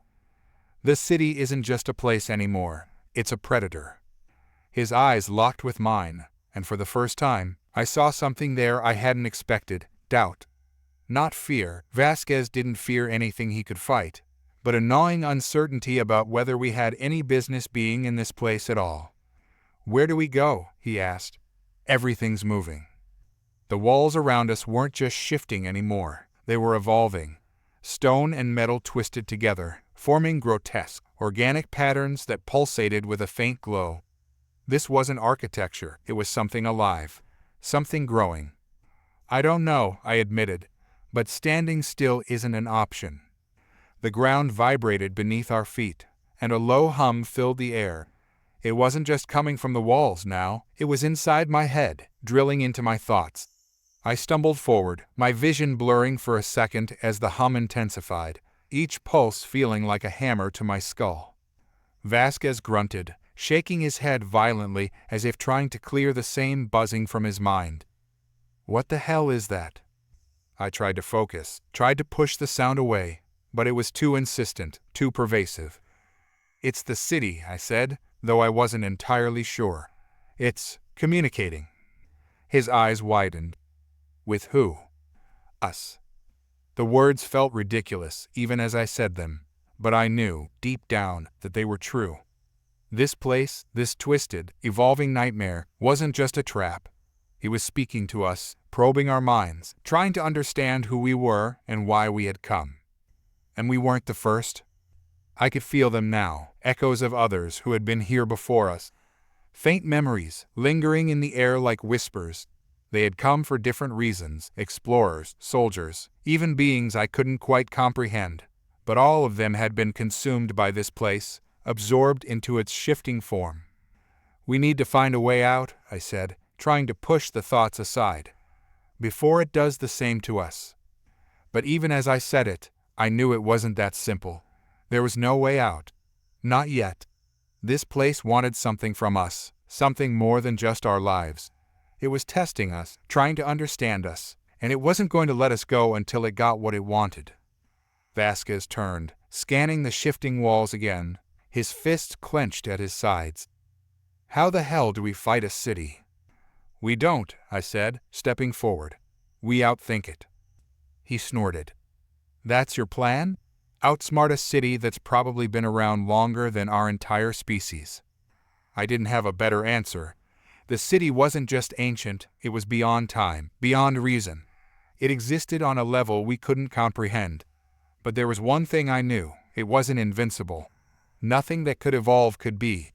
Evolution required change, and with change came vulnerability. "We need to keep moving," I said, pushing past him. "If we stay here, it'll figure us out." Vasquez didn't argue. He knew as well as I did that this wasn't a place where standing still would save you. We started walking, the walls around us rippling and shifting with each step. It felt like we were inside some colossal, living organism, its veins and muscles twisting and contracting as it tried to pull us deeper into its core. The air grew colder as we moved, the hum growing louder in our minds. I could feel it now, something beyond the walls. A presence, waiting for us, guiding us toward it. It was watching, calculating, and it wasn't alone. The figures we had seen before, the wraiths, they weren't just creatures of this place. They were its agents, its manifestations, and I knew, with a cold certainty, that they weren't the worst thing this city had to offer. "We need to get out of the open," I said, glancing at Vasquez. "Find somewhere we can defend." "Against what?" he asked, his voice low. "This place doesn't fight fair. Hell, it doesn't even fight with anything we can touch."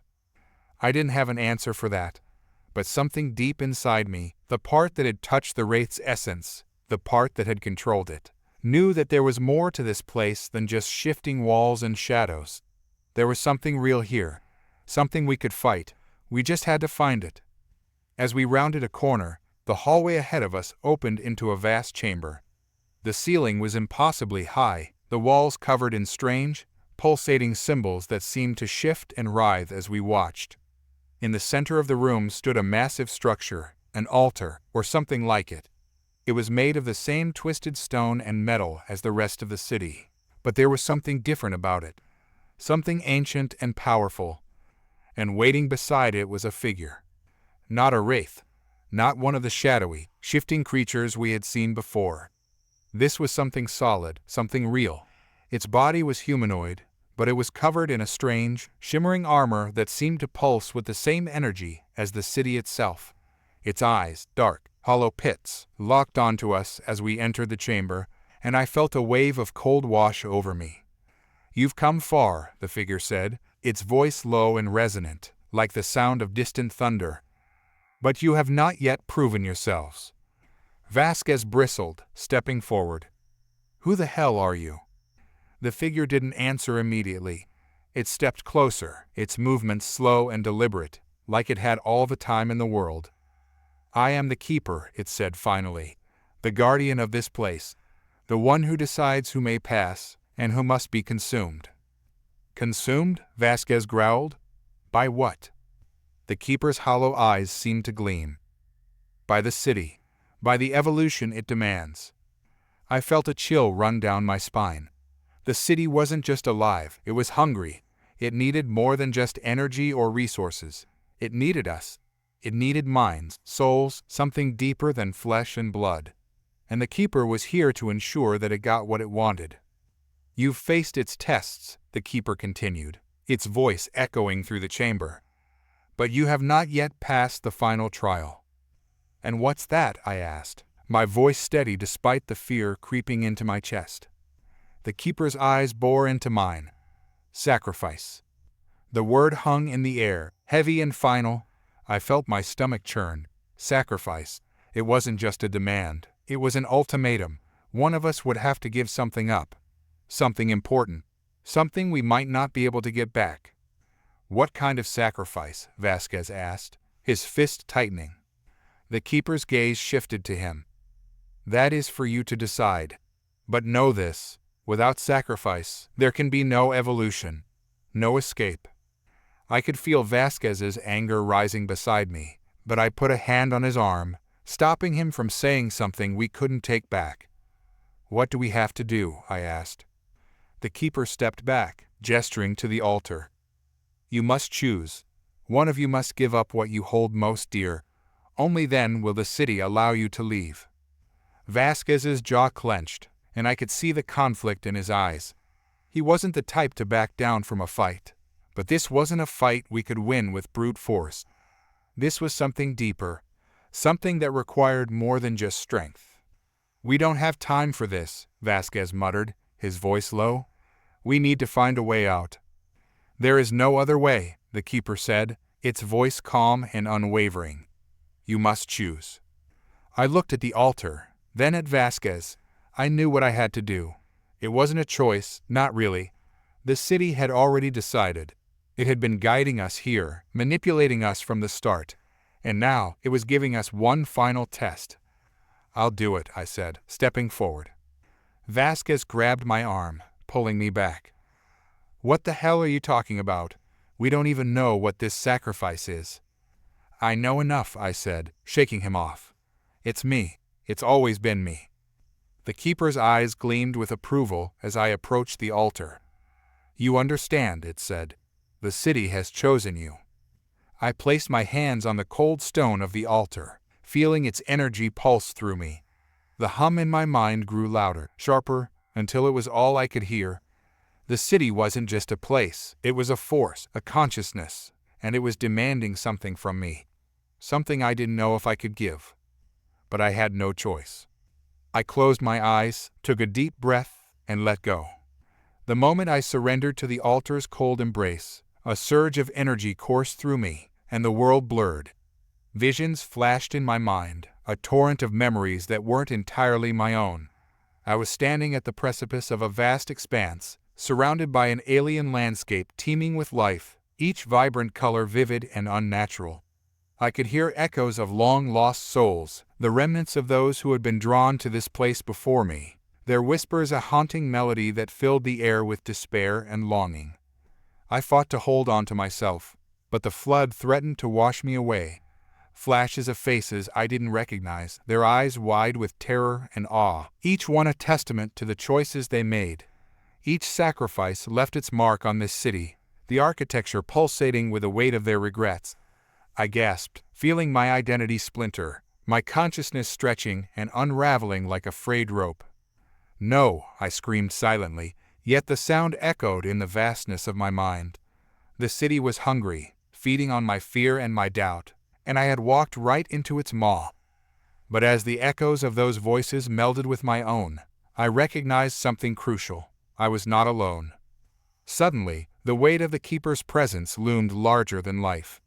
It hovered at the edge of my awareness, its hollow eyes reflecting my turmoil.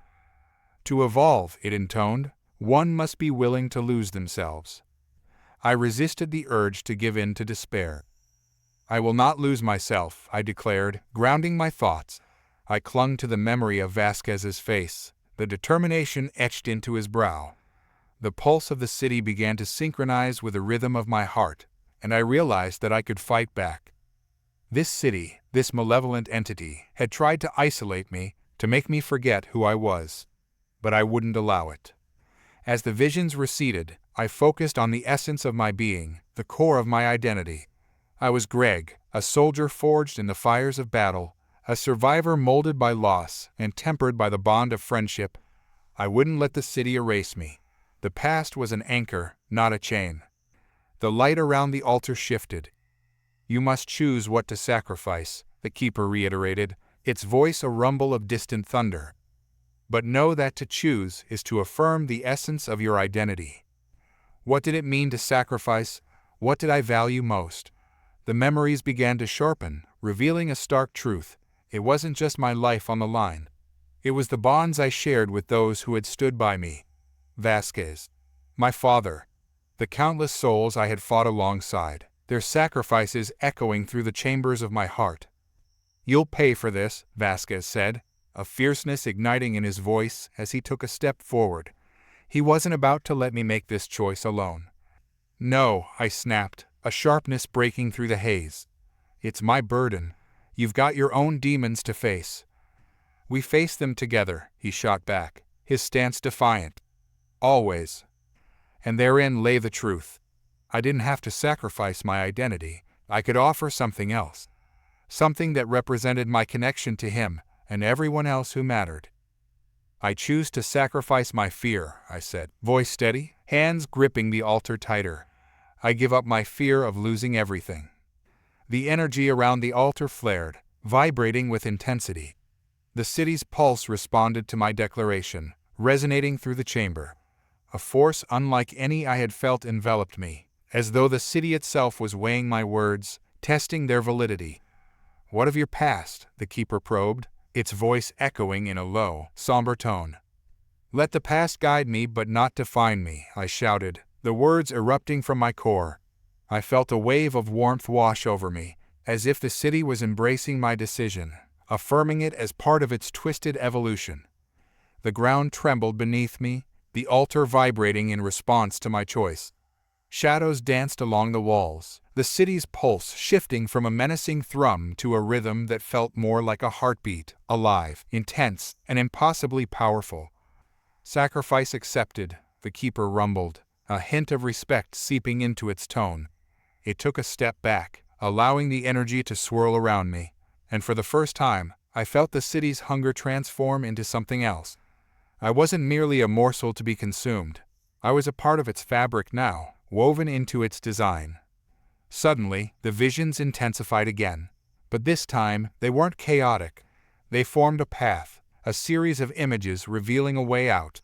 I could see a series of intricate passages hidden in the depths of the city, corridors that twisted and turned like the branches of a great tree, leading to an exit.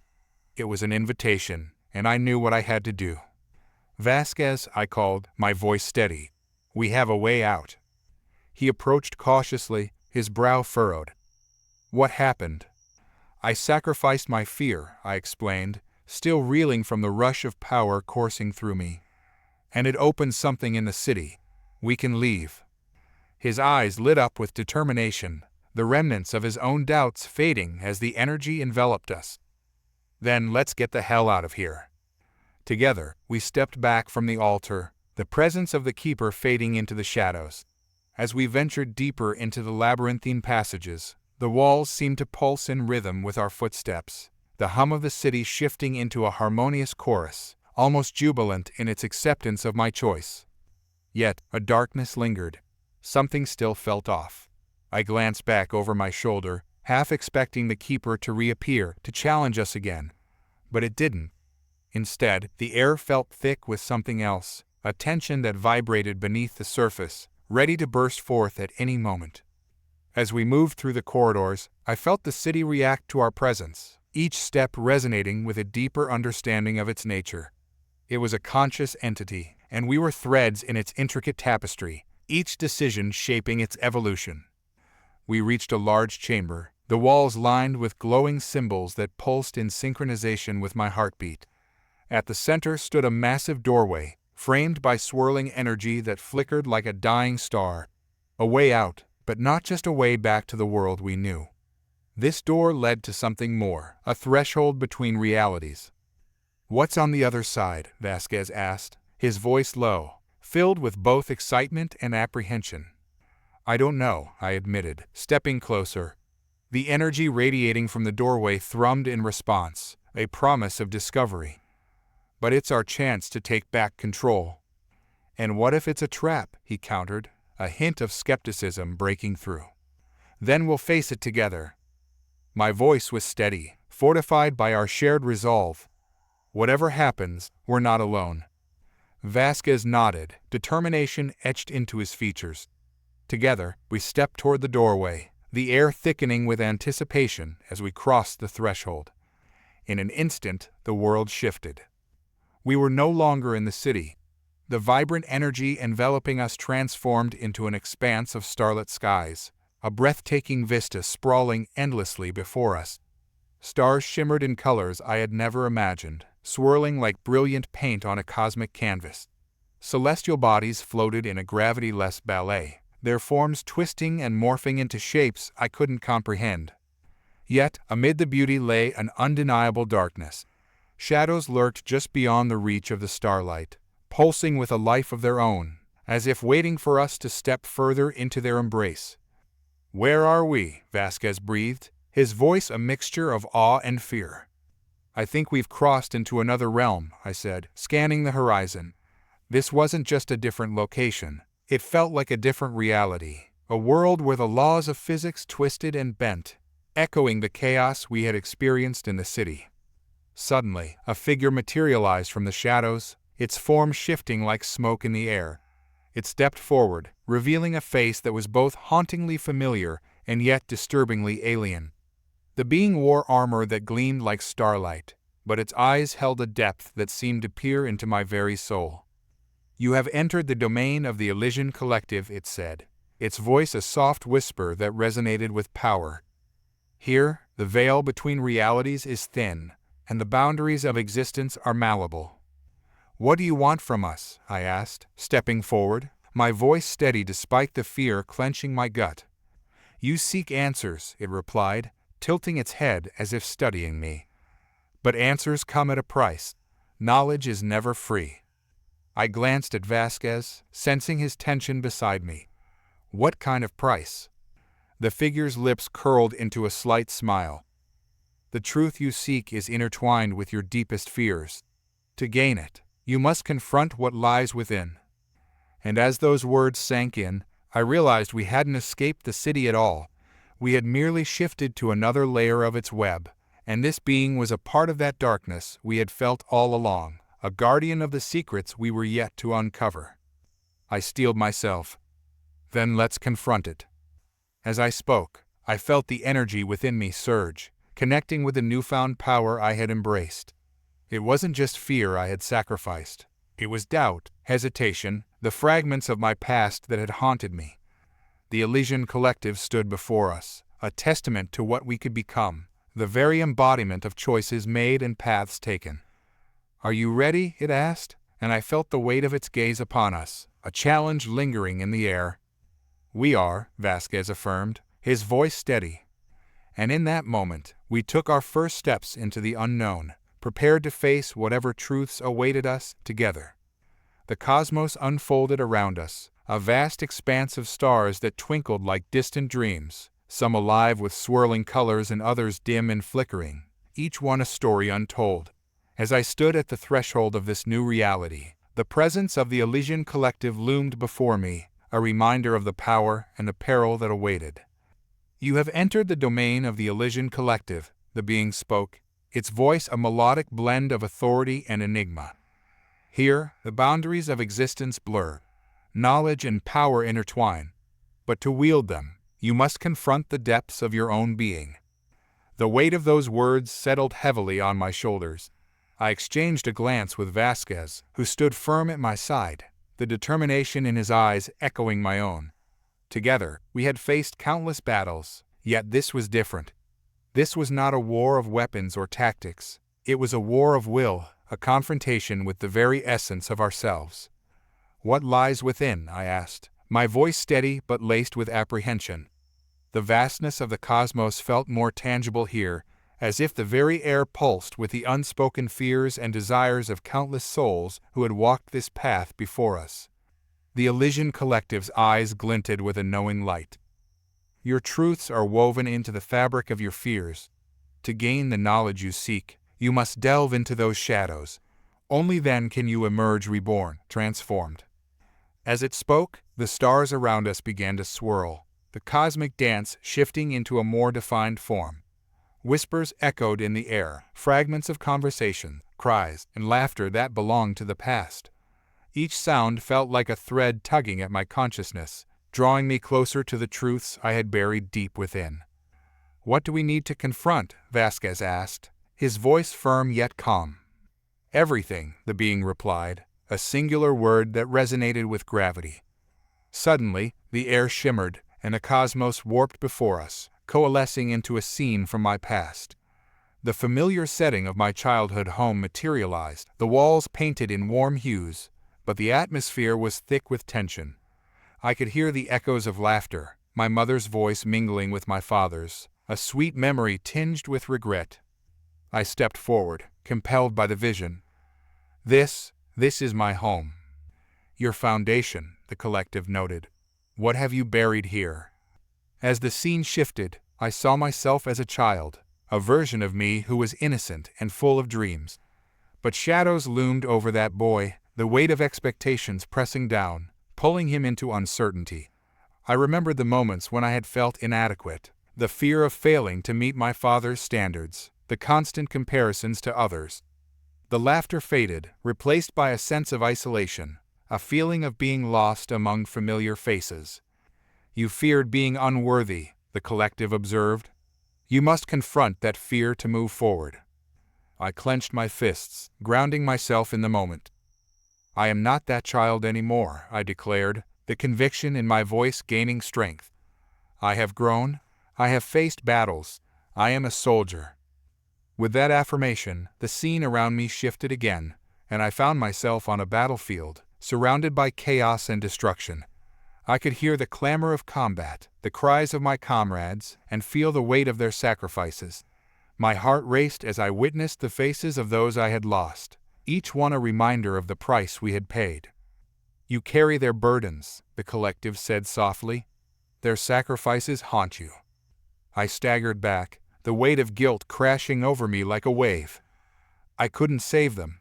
I tried, but it was never enough. "What if it was?" the being challenged. "What if their sacrifices led you to this moment? They believed in you, just as you must believe in yourself." As its words resonated within me, I could feel the echoes of their spirits surrounding me, urging me to rise above the pain. I thought of Vasquez, my father, and the many who had stood beside me in battle. They had fought not just for survival, but for a future they believed in, one I had a chance to shape. They sacrificed for hope, I realized aloud, and I can honor that. I can fight to ensure their legacy lives on. The battlefield faded, the chaos dissolving into stars. I felt a renewed sense of purpose rising within me, the burdens lifting as I accepted my role, not just as a soldier, but as a leader. I had to move forward, not just for myself, but for all those who believed in the cause. Your journey continues, the Elysian Collective intoned, and the stars shifted once more, revealing a vast horizon filled with swirling galaxies and unknown worlds. With each choice, a new reality forms. Embrace your fears and rise above them. What lies ahead? I asked, a mixture of excitement and dread bubbling within me. Possibilities, it replied, gesturing to the expanse before us. You are on the precipice of discovery. Step forward. Vasquez nodded, his resolve matching mine. Together, he affirmed, and with that, we took our first steps into the unknown. As we advanced, the stars began to twinkle more brightly, light paths that branched out in every direction. I could feel the pull of each possibility, each choice a thread woven into the fabric of existence. The fear of what lay ahead began to dissolve, replaced by a sense of wonder at the adventure that awaited. But just as I felt the thrill of exploration, a shadow crossed our path, swirling darkly among the stars. It whispered threats, promises of despair, and echoes of our deepest insecurities. You think you can conquer your past? It taunted, a voice chilling and familiar. You will always carry it with you. The weight will crush you. No, I countered, stepping forward. I will carry my past as a strength, not a burden. It is part of who I am. Vasquez moved beside me, his presence solid and reassuring. Together, we face whatever comes. We're not alone in this. With that affirmation, the darkness recoiled, the shadows writhing as light poured from within us, light the path ahead. The stars seemed to respond, their brilliance echoing our defiance against the darkness. As we moved forward, I could feel the shift in the air, a tangible change as the cosmos opened up to us, revealing the vast tapestry of possibilities waiting to be explored. The darkness began to fade, and in its place, a new reality materialized, a world bathed in radiant light, vibrant landscapes stretching out before us.